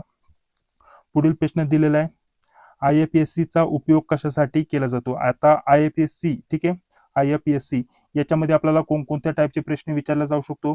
हा कोड किती अंक किंवा किती अक्षरांचा मिळून असतो? अंक किंवा अक्षर कितीचा असतो टोटल? तर हा असतो 11 अंकाचा. 11 प्लस 11 अक्षर किंवा अंक एकत्रित किती असतं मित्रांनो? 11. ही गोष्ट लक्षात घ्या. याच्यामध्ये जर म्हटलं तर IFSC चा आपल्याला असा देखील प्रश्न विचारला जाऊ शकतो की 5 नंबरचं जे अक्षर किंवा अंक आहे, अक्षर किंवा अंक किंवा अक्षर हे कोणतं असतं नेहमी कोणतं असतं तर 0 असतं मित्रांनो. ही गोष्ट लक्षात घ्या. याच्यावरती देखील भरपूर वेळेस इथं प्रश्न विचारला गेला मित्रांनो. थोडक्यात हा बघा आता कशासाठी उपयोग होतो असं म्हटलेलं आहे मित्रांनो. तर बँकेची आपण म्हणू शकतो ओळख त्याच्यामुळे होते, म्हणजे बँकेची शाखेची ओळख. म्हणजे ऑप्शन क्रमांक ए इथं या प्रश्नाचं इथे योग्य उत्तर असणार आहे. याच्या व्यतिरिक्त महत्वाचं जर म्हटलं तर किती अंकाचा असतो त्याच्यावरती देखील प्रश्न विचारला जाऊ शकतो. अंक प्लस अक्षराचा असतो असं, म्हणजे टोटल 11 आपल्याला अक्षर प्लस अंक असतात त्याच्यामध्ये असं म्हणू शकतो. आणि 5 नंबरचा अक्षर किंवा अंक नेहमी काय असतं IFSC कोडमध्ये, तर ते असतं 0. ही गोष्ट लक्षात घ्या मित्रांनो. सर्व बँकेसाठी हे सारखंच असतं आणि याच्यावरती कॉमनली बहुतेक वेळेस प्रश्न विचारला देखील आहे मित्रांनो, ठीक आहे. आणि बाकी जर म्हटलं तर आपण म्हणू शकतो IFSC चा आपल्याला फुल फॉर्म देखील कधी कधी विचारला जाऊ शकतो मित्रांनो, ठीक आहे. तर आपल्याला सांगता येईल इंडियन फायनान्शियल सिस्टीम कोड, ठीक आहे. Indian financial system code IFSC चा फुल फॉर्म देखील आपल्याला इथं माहिती असायला पाहिजे मित्रांनो, ठीक आहे. आणि उपयोग जर म्हटलं तर बँकेची जी पण शाखा आहे त्याची ओळख पटण्यासाठी ओळख असण्यासाठी किंवा समजण्यासाठी आपण असं म्हणू शकतो, ठीक आहे. बाकीची देखील तुमच्यासाठी परीक्षेच्या दृष्टिकोनातून ही सर्वात महत्वाची माहिती असणार आहे. पुढील प्रश्न बघा, NEFT चा संबंध कशाशी आहे, ठीक आहे. आपल्याला NEFT चा जो संबंध आहे तो कशाशी आहे असं विचारलंय, तर तो आहे आपल्याला सांगता येईल इलेक्ट्रॉनिक निधी ट्रान्सफर करण्यासाठी किंवा हस्तांतर करण्यासाठी, ठीक आहे. ऑप्शन क्रमांक ए हे इथं प्रश्नाचं इथे योग्य उत्तर होईल मित्रांनो, ठीक आहे. आता याचा फुल फॉर्म देखील तुम्हाला कधी कधी विचारला जाऊ शकतो मित्रांनो, ठीक आहे. नॅशनल इलेक्ट्रॉनिक फंड ट्रान्सफर, ठीक आहे. आपल्याला याचा फुल फॉर्म माहिती पाहिजे, नॅशनल इलेक्ट्रॉनिक फंड ट्रान्सफर, ठीक आहे. याच्यावरती देखील तुम्हाला प्रश्न विचारला जाऊ शकतो. आणि इलेक्ट्रॉनिक म्हणजेच आपण ऑनलाईन पेमेंट करत असतो ना, तर त्याच्या संदर्भातलं हे आहे असं आपण म्हणू शकतो. म्हणजे एका बँक खात्यातून दुसऱ्या बँक खात्यामध्ये इलेक्ट्रॉनिक पद्धतीने पैसे ट्रान्सफर करणे, अशा प्रकारचं थोडक्यात आपण म्हणू शकतो मित्रांनो, ठीक आहे. आणि याच्यामध्ये जर म्हटलं तर RBI द्वारे संचालित पेमेंट प्रणाली आहे असं देखील आपण म्हणू शकतो. आणि फुल फॉर्म जर म्हटलं तर नॅशनल इलेक्ट्रॉनिक फंड ट्रान्सफर असा होतो, हे देखील तुम्हाला माहिती पाहिजे. पुढील प्रश्न, ATM चे पूर्ण रूप काय आहे? ATM चे पूर्ण रूप काय आहे मित्रांनो? तर या प्रश्नाचं इथं योग्य उत्तर काय असणार आहे बघा. आपल्याला सांगता येईल ऑटोमॅटिक टेलर मशीन, ठीक आहे. ऑप्शन क्रमांक 1 हे प्रश्नाचं इथे योग्य उत्तर असणार आहे. आणि सर्वसाधारण जर म्हटलं तर ATMचा आपण कशासाठी उपयोग करतो, तर पैसे काढण्यासाठी, ठीक आहे. ऑटोमॅटिक टेलर मशीन हे आपल्याला ATMचा फुल फॉर्म सांगता येईल मित्रांनो. जो की आपण पैसे रोख कॅश काढण्यासाठी, रोख आपली जी पण मुद्दल आहे ती काढण्यासाठी, ठेवी जी आहे ती काढण्यासाठी आपण जो आपण ATMचा उपयोग करतो असं सांगू शकतो मित्रांनो. तर त्या मशीनचा उपयोग किंवा त्याचा फुल फॉर्म हे आपल्याला त्याच्यावरती इथं प्रश्न विचारलेला आहे मित्रांनो, ठीक आहे. रोख रक्कम काढणे प्रमुख उद्देश आपण सांगू शकतो. आणि ATMची जी सेवा आहे मित्रांनो 24 तासही आणि 7ही दिवस चालू असते. तर हा एक इथं महत्वाचा पॉईंट इथं आपण म्हणू शकतो मित्रांनो, ठीक आहे. चला पुढील प्रश्न बघा, चेकवर सही करणाऱ्या व्यक्तीला काय म्हणतात? आता कोणताही चेक असेल तर चेकवरती जो सही करणारा व्यक्ती असतो, जसं की एक विद्यार्थी आहे त्याचं नाव आहे रामू, ठीक आहे. तर रामूचं बँकेला रामूची जे खाते आहे त्या खात्या अंतर्गत त्याला चेकबुक इथं इश्यू झालेलं आहे. तर त्यांनी एक चेक दिला आणि त्यांनी चेक दिला जसं की हा राजूला चेक देतोय, ठीक आहे. राजूला चेक देतोय. तर हा रामूच्या बँक खात्याचा इथं चेक आहे, ठीक आहे. तर इथं त्याला पैसे इथं द्यायचे तर राजूला. तर त्याच्यावरती तो अमाऊंट टाकणार, बाकीची माहिती भरणार आणि तो खाली सिग्नेचर करणार. तर सिग्नेचर करणारा जो व्यक्ती आहे म्हणजे रामू जे आहे मित्रांनो, तर त्या व्यक्तीला तेव्हा काय म्हणणार, तर त्या व्यक्तीला काय म्हणतात मित्रांनो, तर अशा प्रकारचा आपल्याला प्रश्न विचारला गेलाय मित्रांनो. तर ड्रायव्हर म्हणतात मित्रांनो ऑप्शन क्रमांक बी हे प्रश्नाचं इथे योग्य उत्तर असणार आहे मित्रांनो. तर कमेंट बॉक्समध्ये सांगा पेई म्हणजे काय, नॉमिनी म्हणजे काय. नॉमिनी याच्यावरती देखील प्रश्न विचारला जाऊ शकतो. ठीक आहे, याच्यावरती देखील हा महत्वाचा प्रश्न असणार आहे मित्रांनो. आणि स्पेलिंग व्यवस्थित बघून घ्या. अशाच प्रकारच्या ज्या स्पेलिंग मिस्टेक होतात, जसे की थोडक्यात इथं स्पेलिंग सारखे दिसत आहे, तर त्याच्यामुळे तुमचा प्रश्न इथं चुकू शकतो मित्रांनो. ठीक आहे, तर पेई म्हणजे सांगा तुम्ही. पुढे तसं मी व्हिडिओमध्ये पेई बद्दल माहिती देईल आणि नॉमिनी बद्दल देखील तुम्हाला माहिती मी देणार आहे, काळजी करू नका. ठीक आहे, चेक लिहून आपण म्हणू शकतो चेक लिहून काढून त्यावरती जर म्हटलं तर आदेश देणाऱ्या व्यक्तीला आपण अशा प्रकारचा हा जो शब्द आहे तो आपल्याला हा शब्द वापरला जातो. तर थोडक्यात अशा प्रकारचा. आणि पेई कशाला म्हणतात मित्रांनो, पेई म्हणजे ज्याला आपण म्हणू शकतो आता जसं की रामूनी पैसे पाठवलेले आहेत या चेकच्या माध्यमाने, आणि ज्याला पैसे पाठवले तो कोण आहे, राजू काढणारा, म्हणजे राजूला पैसे मिळणार आहेत. ठीक आहे, तर ज्याला मिळणार आहे तर त्याला पेई म्हणतात. ठीक आहे, जो देणार आहे तर त्याला काय म्हणतात मित्रांनो, ते आपल्याला इथे विचारलंय. आणि ज्याला मिळणार आहे असं देखील प्रश्न विचारला जाऊ शकतो, तर तो असतो पेई. म्हणजे पेई कोण झाला मित्रांनो, इथं राजू झाला. ही गोष्ट लक्षात घ्या मित्रांनो. थोडक्यात ज्या कन्सेप्ट ज्या असतात मित्रांनो, त्या इथं क्लिअर झाला की कसाही प्रश्न आला की लगेच तुम्हाला इथं त्या प्रश्नाचं इथं योग्य उत्तर समजून येतं.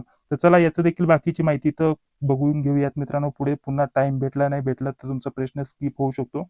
पेई समजून आलं. चेकची रक्कम प्राप्त करणारा जो व्यक्ती आहे, म्हणजे चेकच्या माध्यमाने ज्याला पैसे भेटणार आहे तो झाला पेई.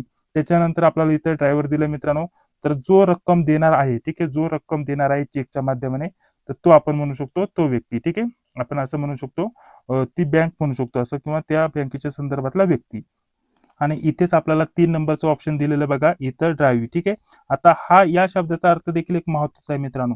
जी बँक हा चेक देणार आहे किंवा चेक देणारी जी बँक आहे ना मित्रांनो, चेकवर पैसे देणारी जी बँक आहे ना असं म्हणू शकतो.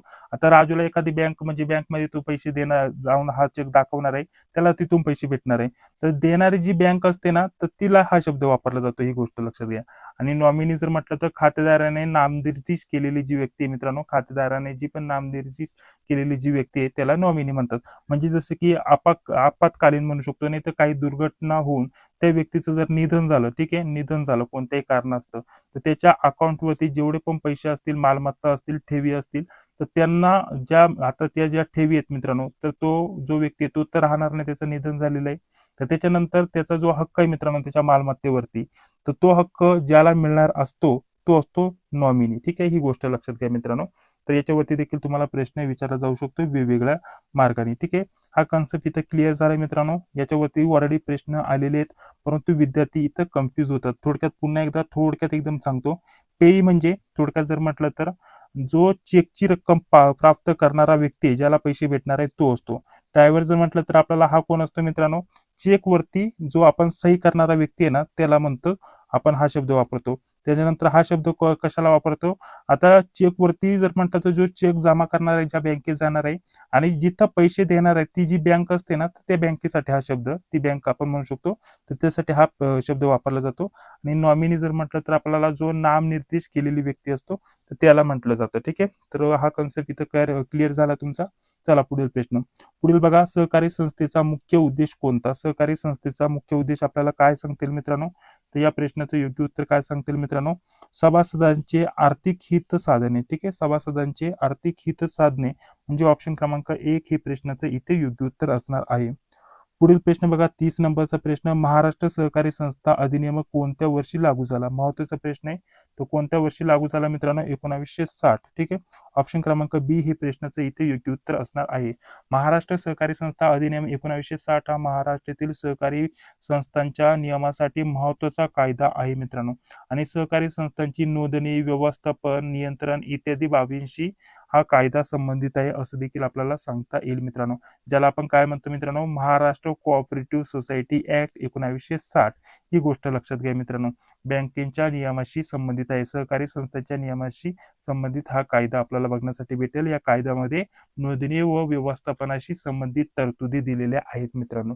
ठीक आहे, बाकीची संपूर्ण माहिती तुमच्या परीक्षेच्या दृष्टिकोनातून महत्वाची असणार आहे. याच्यामध्ये भरपूर माहिती आहे या कायद्यासंदर्भात, जसे की वेगवेगळे कलम आहेत, ती संपूर्ण माहिती तशी आपल्याला नोट्समध्ये दिली आहे. बाकी जर म्हटलं तर कलम झालं, याच्या व्यतिरिक्त जर म्हटलं तर आपल्याला जो आता हा नियम लागू झाला, हा जो कायदा आहे मित्रांनो, तो कधी पारित झाला, कधी मान्यता भेटली, याच्यावरती देखील तुम्हाला प्रश्न विचारले जाऊ शकतात मित्रांनो. पुढील प्रश्न बघा, सहकारी संस्थेतील अंतिम अधिकार कोणाकडे असतात? आता सहकारी संस्थेतील अंतिम अधिकार कोणाकडे असतात मित्रांनो? तर आपण म्हणू शकतो ते असतात सर्व सहकाराकडे. ठीक आहे. आता याच्यामध्ये अधिकार विचारले, म्हणजे आपल्याला पर्यायानुसार जर म्हटलं तर आपल्याला सर्वसाधारण जी सभा आहे मित्रांनो, ठीक आहे, आपण म्हणू शकतो ऑप्शन क्रमांक 1 इथे या प्रश्नाचं इथे योग्य उत्तर होईल. सहकारी संस्थेतील अंतिम अधिकार कोणाकडे असतात? सर्वसाधारण सभामध्ये ते अधिकार आपल्याला बघण्यासाठी भेटतात. तर याची थोडक्यात आपल्याला जसं की इथं अध्यक्ष, सचिव आणि व्यवस्थापक दिले, तर हे कॉमनली उत्तर का होत नाही त्याचं देखील आपल्याला इथं माहिती पाहिजे मित्रांनो. इथं प्रश्न चुकवणार आहे, जसे की बहुतेक विद्यार्थी अध्यक्ष इथं सिलेक्ट करतात. आता याच्या मागचं कारण काय मित्रांनो? सहकारी संस्थेतील सर्वोच्च निर्णय घेण्याचा जो अधिकार आहे, जी सर्वसाधारण सभे असते मित्रांनो, त्या सभेमध्ये जो आपल्याला निर्णय होतो, तर त्या सभेकडे तो अधिकार असतो. त्याच्यामुळे सर्वसाधारण जी सभा आहे मित्रांनो, त्याला काय म्हणतात मित्रांनो? आपण एजीएम, ठीक आहे, अॅन्युअल जनरल मीटिंग, ठीक आहे, याच्यावरती तुम्हाला प्रश्न विचारला जातो मित्रांनो. आता एजीएमचा फुल फॉर्म देखील तुम्हाला इथे विचारला जाऊ शकतो. जी सभा होत असते मित्रांनो, अॅन्युअल जनरल मीटिंग होत असते, त्याच्यामध्ये जे पण निर्णय होतात मित्रांनो, तर तो अंतिम निर्णय आपल्याला जर म्हटलं तर सर्वसाधारण सभाकडे असतो मित्रांनो. त्याच्या संदर्भातलंच हा इथं प्रश्न आलेला आहे मित्रांनो. ठीक आहे. आपल्याला त्याच्या संदर्भातली माहिती भरपूर पाहिजे, त्याची डिटेलमध्ये माहिती पॉईंटनुसार नोट्समध्ये मी दिलेलीच आहे. ठीक आहे. चला पुढील प्रश्न बघूयात मित्रांनो. पुढील प्रश्न, एक सभासद एक मत हे कोणत्या क्षेत्रातील महत्वाचे तत्व आहेत? बघा, तत्वावरती पुन्हा इथे माहिती विचारले तर सहकार क्षेत्रातील आहे मित्रांनो. ऑप्शन क्रमांक 1 हे प्रश्नाचं इथे योग्य उत्तर असणार आहे. सहकारी संस्था, आपण म्हणू शकतो सहकारी संस्थांमध्ये सदस्यांच्या भांडवलापेक्षा याच्यामध्ये जर म्हटलं तर एका सभासद आहे, त्यांनी भरपूर त्याच्यामध्ये इन्व्हेस्ट केली आहे, शेअर त्यांनी विकत घेतलेत. आता त्याला महत्व दिलं जात नाही. प्रत्येक व्यक्तीला जर म्हटलं तर त्यांनी किती मोठी इन्व्हेस्टमेंट केली असेल, किती शेअर त्यांनी घेतलेले असतील, परंतु याच्यामध्ये त्याला एकच मताचा अधिकार असणार आहे. एक सभासद एक मत हे महत्वाचं तत्व तिथं आपल्याला त्या 7 तत्वांपैकी एक तत्व सांगितलेलं आहे. किती भांडवल गुंतवलेलं असेल, किती मोठे जास्त शेअर घेतलेले असतील, शेअर त्याच्या ताब्यात असतील, तरी त्याला एकच मताचा अधिकार, एक व्यक्ती एक मत, अशा प्रकारचं आपल्याला इथं सांगता येईल मित्रांनो. त्याच्या संदर्भातलं इथं माहिती दिली. एक मत एक, आपल्याला एक सभासद एक मत म्हणजेच 1 मेंबर 1 वोट असं देखील आपल्याला सांगता येईल मित्रांनो. आणि लोकशाही पद्धतीने ते नियंत्रण केलं जातं असं देखील आपण इथं म्हणू शकतो मित्रांनो. ठीक आहे. चला, पुढील प्रश्न बघा. बँक ग्राहकाला कर्ज देते तेव्हा बँकेसाठी ते काय असते? तर बँकेसाठी ते काय असते मित्रांनो? ती असते मालमत्ता मित्रांनो. ऑप्शन क्रमांक ए हे प्रश्नाचं इथे योग्य उत्तर असणार आहे. बँकेने ग्राहकाला दिलेले कर्ज बँकेसाठी जर म्हटलं तर मालमत्ता, थोडक्यात इंग्लिशमध्ये आपल्याला शब्द जर आला तर ऍसेट, ठीक आहे, ऍसेट आपल्या त्या प्रश्नाचं तेव्हा योग्य उत्तर असणार आहे मित्रांनो. कारण ग्राहकाकडून भविष्यात मूळ रक्कम व व्याज मिळण्याची अपेक्षा असते, त्याच्यामुळे जर म्हटलं तर मालमत्ता म्हणजेच ऑप्शन क्रमांक ए हे प्रश्नाचं इथे योग्य उत्तर असणार आहे. आता बँकेने एखाद्या ग्राहकाला कर्ज दिलं तर त्या कर्जावरती त्याला बँकेला काय मिळतं? व्याज. ठीक आहे. तर त्याच्यामुळे ते ऍसेट असा हा शब्द वापरला जातो, तेव्हा बँकेची जी मालमत्ता आहे असा शब्द आपण असं म्हणू शकतो मित्रांनो. ठीक आहे. बाकी जर म्हटलं तर बाकीचे जे पर्याय दिलेले जसे की खर्च, भांडवल हे होणार नाही मित्रांनो. आणि याच्यामध्ये बँक लोन ऍडव्हान्स जर म्हटलं तर बँकेसाठी थोडं याच्यामध्ये कस्टमर डिपॉझिट याच्यावरती देखील प्रश्न आलेला आहे मागच्या पेपरला, काही पेपरला कस्टमर डिपॉझिट, ठीक आहे, डिपॉझिट याच्यावरती देखील प्रश्न आलाय. ते बँकेसाठी काय असतं मित्रांनो? आपण म्हणू शकतो लेबिलिटी असतं मित्रांनो, असं देखील आपण म्हणू शकतो. त्याच्यावरती एक प्रश्न आलेला आहे, परंतु एक्झॅक्ट प्रश्न मला आठवत नाही, काय अडचण नाही, पुढच्या टेस्टमध्ये आपण तो कव्हर करून घेऊयात मित्रांनो. पुढील प्रश्न बघा. मुदत, आता बघा आपल्याला म्हटलेलं आहे मुदत ठेवायला इंग्रजीमध्ये काय म्हणतात, अशा प्रकारचा जरी प्रश्न विचारला गेला, जसं की आता जस्ट तुम्हाला हा वरचा प्रश्न मी इथं जस्ट आला, मालमत्ताला ऍसेट म्हणतात, तर अशा प्रकारचे इथं मुदत ठेवीला किंवा ठेवाला इंग्रजीमध्ये काय म्हणतात असा प्रश्न आलेला आहे मित्रांनो. त्याला काय म्हणतात मित्रांनो? आपण जसं की एका फिक्स मुदतीवरती आपण म्हणतो, जसं की 1 वर्षाच्या कालावधीसाठी 2, 5, 10 अशा प्रकारच्या एका कालावधीसाठी फिक्स जे वर्षाचं जर म्हटलं तर अमाऊंट ठेवलेलं असतं त्याला फिक्स डिपॉझिट म्हणतात मित्रांनो. ऑप्शन क्रमांक काय असणार आहे मित्रांनो? बी. ठीक आहे. मुदत ठेवीला आपण म्हणू शकतो इंग्रजीमध्ये फिक्स डिपॉझिट. ऑप्शन क्रमांक बी हे प्रश्नाचं इथे योग्य उत्तर असणार आहे. यालाच आपण शॉर्टमध्ये काय म्हणतो? एफडी. ठीक आहे. जसं की एफडी केलेली आहे, यांनी एवढ्याची एफडी केली आहे, तेवढ्याची एफडी केली आहे, म्हणजे तेवढे पैसे त्याने काही कालांतर याच्यासाठी बँकेमध्ये ठेवलेले, बँक त्याला व्याज देखील देत असते मित्रांनो. ठीक आहे. म्हणजे आपले ते पैसे जे आहेत ते थोडे थोडे व्याजाच्या दरम्यानमध्ये व्याज जसं होईल तसं ते वाढत असतात मित्रांनो, ही गोष्ट लक्षात ठेवा. ठीक आहे. चला पुढे पुढे जर म्हटलं करंट डिपॉझिट दिलेलं आहे मित्रांनो, तर हे चालू ठेव आहे मित्रांनो. आणि जर म्हटलं तर सेव्हिंग डिपॉझिट जर म्हटलं तर हे बचत ठेव आहे मित्रांनो, ही गोष्ट लक्षात घ्या. आणि कॅश डिपॉझिट जर म्हटलं तर अधिकृत आपण म्हणू शकतो. याच्यामध्ये जर म्हटलं तर कॅश डिपॉझिट हे तर होतच नाही, हे नाव चुकीचं आहे थोडं, त्याच्यामुळे अधिकृत त्याला नाव नाही असं देखील आपण म्हणू शकतो मित्रांनो. ठीक आहे. चला पुढील प्रश्न बघा. पुढील प्रश्न दिलेला आहे, बँकिंग क्षेत्राचे नियमन करण्याचे प्रमुख जे कार्य आहे ते कोण करते? तर नियमन कोण करते मित्रांनो? आरबीआय करत असते मित्रांनो. बँकिंग क्षेत्राचे नियमन करण्याचे प्रमुख कार्य आरबीआय करत असते. आरबीआय बँक किंवा आपण म्हणतो रिझर्व्ह बँक ऑफ इंडिया. ठीक आहे. अशा प्रकारचं आपल्या प्रश्नाचं इथे योग्य उत्तर असणार आहे मित्रांनो. बघा पुढील जर म्हटलं तर पुढील आता सामान्य ज्ञान व चालू घडामोडी या विषयाला इथं सुरुवात झालेली आहे मित्रांनो. तर चला आता बाकी जर म्हटलं तर या प्रश्नपत्रिकेमध्ये आपण या एकाच प्रश्नपत्रिकेमध्ये हे सर्व प्रश्न इथं सोडून घेण्याचा प्रयत्न करणार आहोत. 36 नंबरचा प्रश्न आहे. तर बाकीच्या यांची जर म्हटलं तर थोडीशी पटपट माहिती इथं मी देणार आहे. अतिशय कमी वेळात सर्व प्रश्न आपल्याला इथं कव्हर करायचे. सोपे सोपे प्रश्न ऍड केलेत. आता ही पहिली प्रश्नपत्रिका होती, त्याच्यामुळे थोडे बेसिक लेवलचे प्रश्न इथे ऍड केलेत. आता आपण एवढ्या 2-3 दिवसामध्ये आपली जी लेवल आहे ती अप करत जाणार आहे मित्रांनो. थोडेसे अवघड अवघड प्रश्न इथे ऍड करत जाणार आहे मित्रांनो. ठीक आहे. तर चला आता पटपट हे सर्व जे सामान्य ज्ञान, चालू घडामोडी आणि इतर जे विषयांचे प्रश्न आहेत ते कव्हर करून घेण्याचा प्रयत्न आपण करणार आहोत, जेणेकरून कमी वेळात जास्तीत जास्त प्रश्न इथं कव्हर होतील. आपल्याला भारताची राजधानी कोणती विचारले तर आपल्या प्रश्नाचं योग्य उत्तर काय असणार आहे? नवी दिल्ली. ऑप्शन क्रमांक बी हे प्रश्नाचं इथे योग्य उत्तर असणार आहे.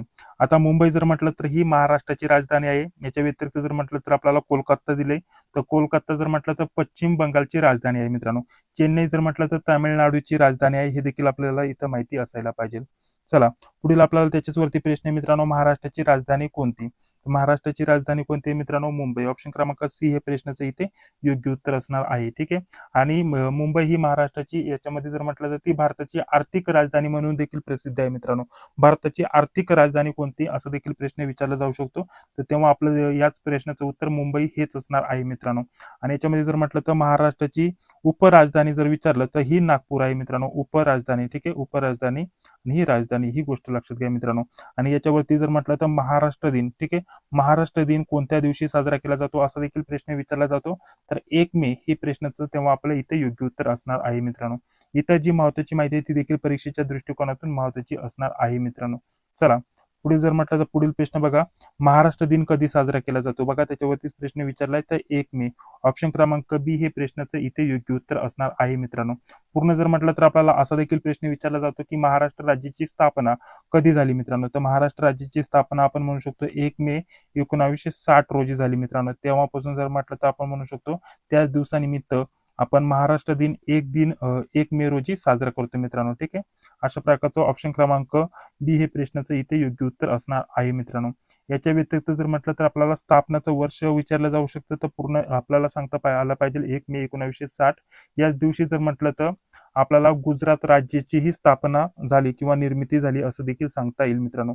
त्याच्यामुळे आपल्याला असा देखील परीक्षेच्या दृष्टिकोनातून परीक्षेला प्रश्न विचारला जाऊ शकतो की 1 मे 1960 रोजी महाराष्ट्राची स्थापना झाली, महाराष्ट्राची स्थापना झाली आणि त्याच सोबत अजून कोणत्या राज्याची आपल्याला निर्मिती झाली असं देखील प्रश्न विचारला जाऊ शकतो. तर आपल्याला गुजरात हे राज्य सांगायचं आहे मित्रांनो.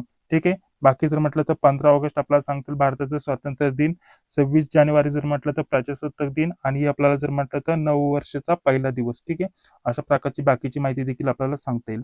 भारताचा राष्ट्रीय प्राणी कोणता अशा प्रकारचा प्रश्न विचारला आहे, तर आपल्याला सांगता येईल ऑप्शन क्रमांक बी. ठीक आहे. वाघ हे प्रश्नाचं इथे योग्य उत्तर असणार आहे. ठीक आहे. रॉयल बंगाल आपण म्हणू शकतो रॉयल बंगाल टायगर म्हणजेच वाघ जो आहे आपल्याला सांगता येईल भारताचा राष्ट्रीय प्राणी मित्रांनो. याच्या व्यतिरिक्त जर म्हटलं तर आपल्याला महत्वाचं काय असणार आहे, राष्ट्रीय पक्षी देखील विचारलं जाऊ शकतं, तर मोर असणार आहे. याच्या व्यतिरिक्त राष्ट्रीय फुल देखील विचारलं जाऊ शकतं, तर फुल असणार आहे कमळ. ठीक आहे. बेसिक बेसिक देखील आपल्याला कधी कधी प्रश्न विचारले जातात, परंतु आपले प्रश्न ते चुकून जातात मित्रांनो. त्याच्यामुळे व्यवस्थित त्यांच्याकडे लक्ष द्यायचे आहे. पुढे जर म्हटलं तर भारताचा आपल्याला राष्ट्रीय पक्षी कोणता आहे मित्रांनो? ठीक आहे. भारताचा राष्ट्रीय पक्षी हा मोर आहे मित्रांनो. एकदम बेसिक प्रश्न विचारले फक्त स्वरूप जाणून घेण्यासाठी. ठीक आहे. तर मोर हे प्रश्नाचं इथे योग्य उत्तर असणार आहे. चला पुढे जर म्हटलं तर आपल्याला पुढे बघा 40 नंबरचा प्रश्न आता चालू आहे आपला. आता याच्यामध्ये जर म्हटलं तर आपल्याला अजून एक प्रश्न विचारला जातो, राष्ट्रीय गान. ठीक आहे, जे पण राष्ट्रीय गान आहे मित्रांनो आपल्या भारताचं, तर ते आपल्याला जनगण मन आहे मित्रांनो. ठीक आहे, जनगण मन. ठीक आहे, तर याच्यावरती देखील प्रश्न विचारला जातो मित्रांनो. राष्ट्रीय गानवरती प्रश्न विचारला गेलेला आहे ऑलरेडी. ठीक आहे, चला पुढील प्रश्न. आपल्याला पुढील प्रश्न बघा, भारतीय संविधान दिन कधी साजरा केला जातो? तर भारतीय संविधान दिन कधी साजरा केला जातो? तर 26 नोव्हेंबर. ऑप्शन क्रमांक काय असणार आहे मित्रांनो? 26 नोव्हेंबर आपलं हे प्रश्नाचं इथे योग्य उत्तर असणार आहे. भारतीय संविधान 26 नोव्हेंबर 1949 रोजी संविधान सभेने स्वीकारले होते. त्याच्यामुळे 26 नोव्हेंबर हा संविधान दिन म्हणून पाळला जातो मित्रांनो, साजरा केला जातो असं देखील आपल्याला सांगता येईल मित्रांनो. पूर्ण दिनांक विचारले तर 26 नोव्हेंबर 1949 हे आपल्या प्रश्नाचं इथे योग्य उत्तर असणार आहे. आणि संविधान कधीपासून लागू झालं तर असं देखील आपल्याला प्रश्न विचारला जाऊ शकतो. तर आपण म्हणू शकतो संविधान लागू कधी झालं, तर 26 जानेवारी 1950. ठीक आहे, लागू आणि त्याचसोबत मान्यता भेटली त्याच्याविषयी तुम्हाला कोणताही प्रश्न विचारला जाऊ शकतो. स्वीकारले कधी मित्रांनो? 26 नोव्हेंबर 1949. आणि लागू कधी झालं तर 26 जानेवारी 1950 हे आपल्या प्रश्नाचं तेव्हा इथे योग्य उत्तर असणार आहे. पुढील प्रश्न, भारतीय संविधानाचे शिल्पकार म्हणून कोणाला ओळखले जाते? तर कोणाला ओळखले जाते मित्रांनो? तर डॉक्टर बाबासाहेब आंबेडकर. ऑप्शन क्रमांक बी हे प्रश्नाचं इथे योग्य उत्तर असणार आहे. याच्यामध्ये जर म्हटलं तर अजून असा देखील प्रश्न विचारला जातो की मसुदा समितीचे अध्यक्ष कोण? तर तेव्हा देखील डॉक्टर बाबासाहेब आंबेडकर यांचंच नाव यायला पाहिजे मित्रांनो. ठीक आहे, स्वीकारलं कधी, लागू कधी झालं, याच्यावरती 2 दिनांक आहेत मित्रांनो. 26 नोव्हेंबर 1949 रोजी स्वीकारलं, आपण असं म्हणू शकतो स्वीकार झाला. आणि त्याचसोबत जर म्हटलं तर संविधान लागू कधी झालं तर 26 जानेवारी 1950. तर दोन्ही ज्या दिनांक आहेत त्या लक्षात ठेवा मित्रांनो. आणि याच्या व्यतिरिक्त जर म्हटलं तर आपल्याला महात्मा गांधी यांचं देखील नाव आलंय.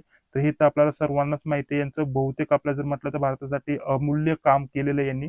ठीक आहे, स्वातंत्र्य चळवळीचे प्रमुख नेते असं देखील आपण इथं म्हणू शकतो मित्रांनो. पंडित जवाहरलाल नेहरू यांचा देखील इथं उल्लेख झालेला आहे मित्रांनो. स्वतंत्र भारताचे पहिले पंतप्रधान, याच्यावरती बहुतेक वेळा प्रश्न आलेला आहे. ठीक आहे, स्वतंत्र भारताचे पहिले पंतप्रधान कोणतं? पंडित जवाहरलाल नेहरू हे आपल्या प्रश्नाचं इथे योग्य उत्तर असणार आहे.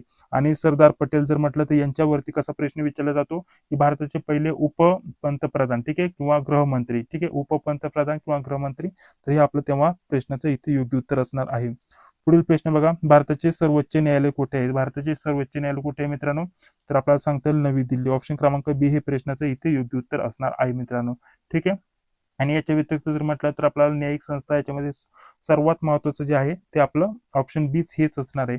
ठीक आहे, याच्यामध्ये आपल्याला वेगवेगळे पर्याय दिलेले असतात. मुंबई, त्यासोबत छत्रपती संभाजीनगर वगैरे ते आपल्याला चुकवणारे असतात. तर नवी दिल्ली हे लक्षात ठेवा मित्रांनो. चला पुढील प्रश्न, महाराष्ट्रातील सर्वात लांब नदी कोणती? सर्वात लांब नदी गोदावरी नदी आहे मित्रांनो महाराष्ट्रातील. ठीक आहे, याच्यामध्ये जर म्हटलं तर आपल्याला महत्वाचं काय सांगता येईल, गोदावरी ही नदी आपल्याला महाराष्ट्रातील सर्वात लांब नदी असून उगम जर विचारलं तर ठीक आहे, आपल्याला उगम देखील विचारलं जाऊ शकतं मित्रांनो. तर उगम आपल्याला सांगता येईल आपल्याला नाशिक जिल्ह्यामध्ये झालेला आहे. ठीक आहे, आणि गोदावरीला अजून कोणत्या नावाने ओळखलं जातं? तर दक्षिण गंगा या नावाने ओळखलं जातं. ठीक आहे, तर याच्यावरती देखील प्रश्न ऑलरेडी परीक्षेला विचारलेला आहे मित्रांनो. ठीक आहे, बाकी जर म्हटलं तर बाकी नद्या दिल्या जसे की कृष्णा नदी, तर महाराष्ट्रातील एक महत्वाची नदी आहे, परंतु सर्वात लांब आहे का? नाही. ठीक आहे, त्याच्यानंतर तापी नदी जर म्हटलं तर महाराष्ट्रातून ही देखील महाराष्ट्राच्या दृष्टिकोनातून महत्वाची नदी आहे. आणि याच्यामध्ये जर म्हटलं तर भीमा नदी दिली मित्रांनो, तर भीमा नदी ही कृष्णेची प्रमुख उपनदी आहे असं देखील आपल्याला म्हणता येईल. ठीक आहे, बाकीची पर्यायाची थोडक्यात माहिती दिली.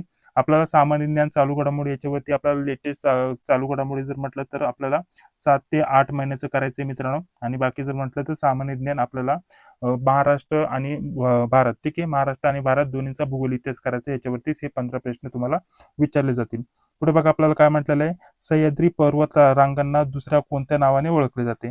सह्याद्री पर्वत रांगांना दुसऱ्या कोणत्या नावाने ओळखले जाते? तर पश्चिम घाट या नावाने ओळखले जाते. ठीक आहे, अशा प्रकारचं आपल्याला सांगता येईल. बाकी चला पुढील प्रश्न याच्या अगोदर जर म्हटलं तर अरवली दिले, तर हिचं स्वतंत्र वैशिष्ट्य आहे मित्रांनो. तर ते आपण पुढील भागामध्ये बघूयात, काय अडचण नाही. हिमालय याच्यावरती नाही होणार, आपल्याला पूर्वघाट हे देखील होणार नाही. हे जर म्हटलं तर भारताच्या पूर्व किनारपट्टीकडील पर्वत रांग आहे असं आपल्याला सांगता येईल. हिमालय जर म्हटलं तर भारताच्या उत्तरेकडील विशाल पर्वत रांग आहे असं आपल्याला सांगता येईल. ठीक आहे, चला पुढील प्रश्न बघा, आपल्याला भारताचे चलन कोणते? तर आपलं भारताचे चलन रुपये आहे मित्रांनो, सर्वांनाच माहिती आहे. ठीक आहे. आणि रुपयाचं चिन्ह हे जे आहे मित्रांनो, हे जे चिन्ह असतं ना, तर त्या चिन्हावरती तुम्हाला प्रश्न विचारले जातात. हे चिन्ह कधी लागू झालं आणि हे चिन्ह जर म्हटलं तर कोणी म्हणजे तयार केलेलं आहे. ठीक आहे. कोणी इथं त्याचं जर म्हटलं तर आपण निर्माता कोण आहे याच्यावरती देखील तुम्हाला प्रश्न विचारले जातात मित्रांनो. ही गोष्ट लक्षात घ्या. ठीक आहे. चला पुढील प्रश्न बघा. जनगण मन हे काय आहे मित्रांनो? तर हे काय आहे मित्रांनो? हे आपलं राष्ट्रीय गाणं आहे मित्रांनो. ऑप्शन क्रमांक बघा, ऑप्शन क्रमांक बी हे प्रश्नाचं इथे योग्य उत्तर असणार आहे. ठीक आहे. चला, आणि त्यासोबत जर म्हटलं तर हे कोणी रचलेले आहे असं देखील तुम्हाला प्रश्न विचारला जाऊ शकतो. जनगण मन हे कोणी रचलेले आहे? तर रवींद्रनाथ टागोर यांनी रचलेले असून आपल्याला अधिकृत स्वीकार कधी करण्यात आला जनगण मनचा? तर 24 जानेवारी 1950 रोजी. हे आपल्याला लक्षात ठेवायचं मित्रांनो. ठीक आहे. अधिकृत स्वीकार असा देखील प्रश्न विचारला जाऊ शकतो. तर जनगण मनचा अधिकृत स्वीकार 24 जानेवारी 1950 रोजी झाला असं देखील आपल्याला सांगता येईल मित्रांनो. आणि रचले कोणी मित्रांनो? जे पण रचनाकार आहे मित्रांनो, ते आहेत रवींद्रनाथ टागोर. हे आपल्या प्रश्नाचं इथं तेव्हा योग्य उत्तर असणार आहे. चला, बाकी जर म्हटलं तर राष्ट्रीय गीत दिलेले मित्रांनो. इथं बघा, राष्ट्रीय गीत आणि राष्ट्रीय गान हे वेगवेगळे आहेत. इथं ही गोष्ट लक्षात घ्या. राष्ट्रीय गीत जर विचारलं तर ते आहेत वंदे मातरम. ठीक आहे. वंदे मातरम हे राष्ट्रीय गीत झालं. राष्ट्रीय गान जनगण मन आहे. ठीक आहे. जनगण मन हे राष्ट्रीय गान आहे, ही गोष्ट लक्षात घ्या. ठीक आहे. आणि याच्या व्यतिरिक्त जर म्हटलं तर आपल्याला राज्यगीत आणि प्रेरणा गीत. आता राज्यगीत जर म्हटलं तर आपल्याला महाराष्ट्राचे राज्यातील हे कन्फर्म आपल्याला नाहीये, म्हणजे थोडक्यात जर म्हटलं त्याच्यावरती प्रश्न विचारला जात नाही. आणि हे थोडक्यात जर म्हटलं तर असं एखादं संबोधलं जातं असं नाहीये मित्रांनो याच्यामध्ये. आणि प्रेरणा गीत जर म्हटलं तर हा देखील अधिकृत दर्जामध्ये आपण एखादं म्हटलं तर एखाद्या गाण्याचं किंवा जे पण आहे त्याचा उल्लेख केलेला नाहीये मित्रांनो. हेच आपल्यासाठी दोन महत्वाचे असणार आहेत. त्याच्यावरती तुम्हाला प्रश्न विचारला जाऊ शकतो. महाराष्ट्रातील क्षेत्रफळाने सर्वात मोठा जिल्हा कोणता? तर अहिल्यानगर किंवा अहमदनगर. अहमदनगर दिलं, ज्याचं नाव आहे अहिल्यानगर आता नव्या नावाने. ठीक आहे. आधी जुनं होतं अहमदनगर, तर आता झालेलं आहे अहिल्यानगर. ठीक आहे. ही गोष्ट लक्षात घ्या मित्रांनो. याच्यावरती देखील तुम्हाला प्रश्न विचारला जाऊ शकतो. आता त्याच्यानंतर पुढे बघा, पुढील काय प्रश्न दिलेला आहे? लोकसभेचा सामान्य कार्यकाळ किती वर्षाचा असतो? ठीक आहे. लोकसभेचा सामान्यतः आपल्याला कार्यकाळ किती वर्षाचा असतो? तर तो असतो 5 वर्षाचा मित्रांनो. ही गोष्ट लक्षात घ्या. ठीक आहे. चला, पुढील प्रश्न बघा काय दिलेला आहे. भारतात मतदानाचे किमान वय किती आहे? तर भारतामध्ये मतदानाचे वय किमान 18 वर्ष आहे. ऑप्शन क्रमांक बी प्रश्नाचं इथे योग्य उत्तर असणार आहे. चला, पुढे जर म्हटलं तर कृषी व ग्रामीण अर्थव्यवस्थेचे प्रश्न इथं सुरू झालेले आहेत. खरीप पिकांची जी पेरणी आहे साधारणपणे कोणत्या काळात केली जाते?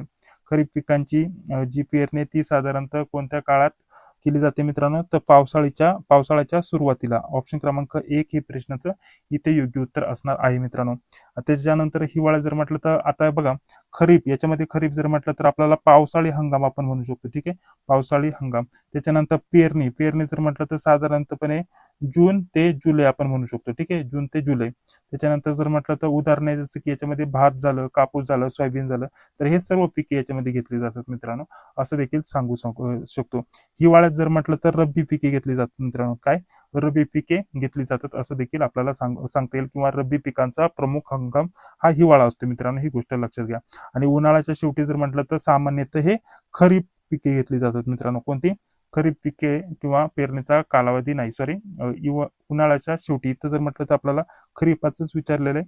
तर उन्हाळ्याच्या शेवटी, तर शेवटी म्हणजे उन्हाळा संपल्यानंतर इथं पावसाळा सुरू होतो, तर हे पावसाळा योग्य होईल. उन्हाळ्याच्या शेवटी खरीप होईल का? नाही, इथं हे होणार नाही. ऑप्शन क्रमांक जे 3 आहे ते शेवटी इथं आपल्याला खरीप येत नाही मित्रांनो. ठीक आहे.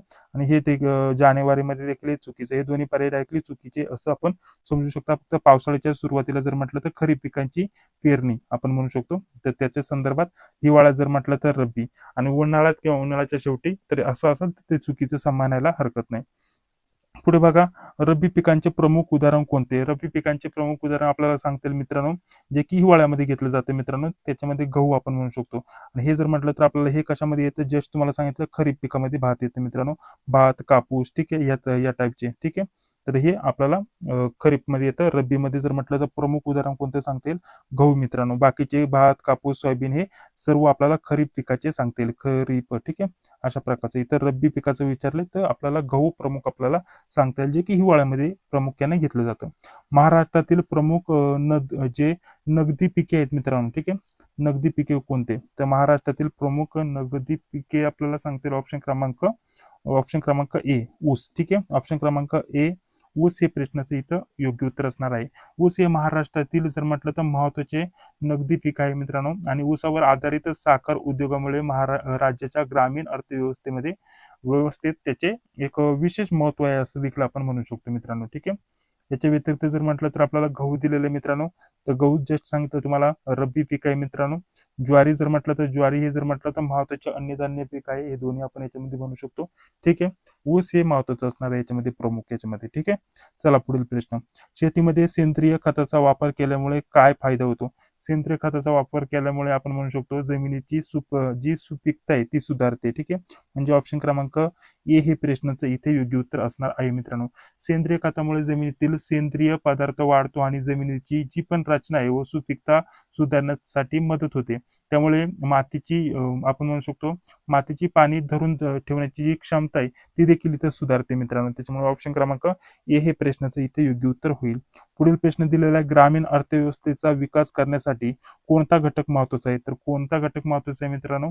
तर यामध्ये जर म्हटलं तर कृषी दिलंय, ग्रामीण उद्योग दिले आणि रोजगार. तर वरील सर्व हे प्रश्नाचं इथे योग्य उत्तर असणार आहे. ग्रामीण अर्थव्यवस्थेच्या विकासासाठी कृषी, त्यासोबत ग्रामीण उद्योग, ठीक आहे, आपण म्हणू शकतो रोजगार, या सर्वांचा जो विकास आहे तो आवश्यक असणार आहे मित्रांनो. हे सर्व महत्वाचे घटक आहे असं देखील आपल्याला म्हणायला हरकत नाही. चला पुढील प्रश्न बघा. सिंचनाचा प्रमुख उद्देश कोणता? सिंचनाचा प्रमुख उद्देश कोणता आहे मित्रांनो? तर ऑप्शन क्रमांक ए, पिकांना जर म्हटलं तर आवश्यक पाणी पुरवणे. ठीक आहे. तर हा सिंचनाचा प्रमुख उद्देश आहे मित्रांनो. ठीक आहे. बाकी जर म्हटलं तर बाकीचे पर्याय इथं आपल्याला चुकीचे सांगता येतील. पुढे बघा, शेतमालाच्या विक्रीसाठी बाजारपेठेचे महत्व काय? तर आपल्याला बाजारपेठेचे महत्व काय सांगता येईल मित्रांनो? योग्य किंमत मिळण्यास मदत होणे. ठीक आहे. ऑप्शन क्रमांक ए प्रश्नाचं इथे योग्य उत्तर असणार आहे. चला पुढील प्रश्न बघा. ग्रामीण भागातील आपल्याला म्हटलेलं आहे स्वयंरोजगारासाठी कोणते जे पर्याय आहेत ते उपयुक्त आहेत मित्रांनो. ग्रामीण भागातील स्वयंरोजगारासाठी कोणता पर्याय उपयुक्त आहे? तर कोणता पर्याय आपल्याला कोणता पर्याय उपयुक्त आहे मित्रांनो? तर या प्रश्नाचं योग्य उत्तर काय सांगता येईल मित्रांनो? आपल्याला याच्यामध्ये दूध व्यवसाय झालं, शेळी पालन झालं, कुक्कुट पालन झालं, तर हे वरील सर्व, याचं देखील वरील सर्व हे प्रश्नाचं इथे योग्य उत्तर असणार आहे. चला पुढील प्रश्न बघा. पुढील काय प्रश्न आहे? पीक विम्याचा प्रमुख उद्देश काय? पीक विमा केला जातो मित्रांनो, तर त्याचा प्रमुख जो उद्देश आहे तो काय मित्रांनो? पिकाच्या नुकसानीपासून आर्थिक संरक्षण. ऑप्शन क्रमांक ए हे प्रश्नाचं इथे योग्य उत्तर असणार आहे मित्रांनो. चला पुढील प्रश्न बघा. कृषी क्षेत्रातील उत्पादन वाढवण्यासाठी कोणता घटक महत्वाचा आहे? तर कोणता घटक महत्वाचा आहे?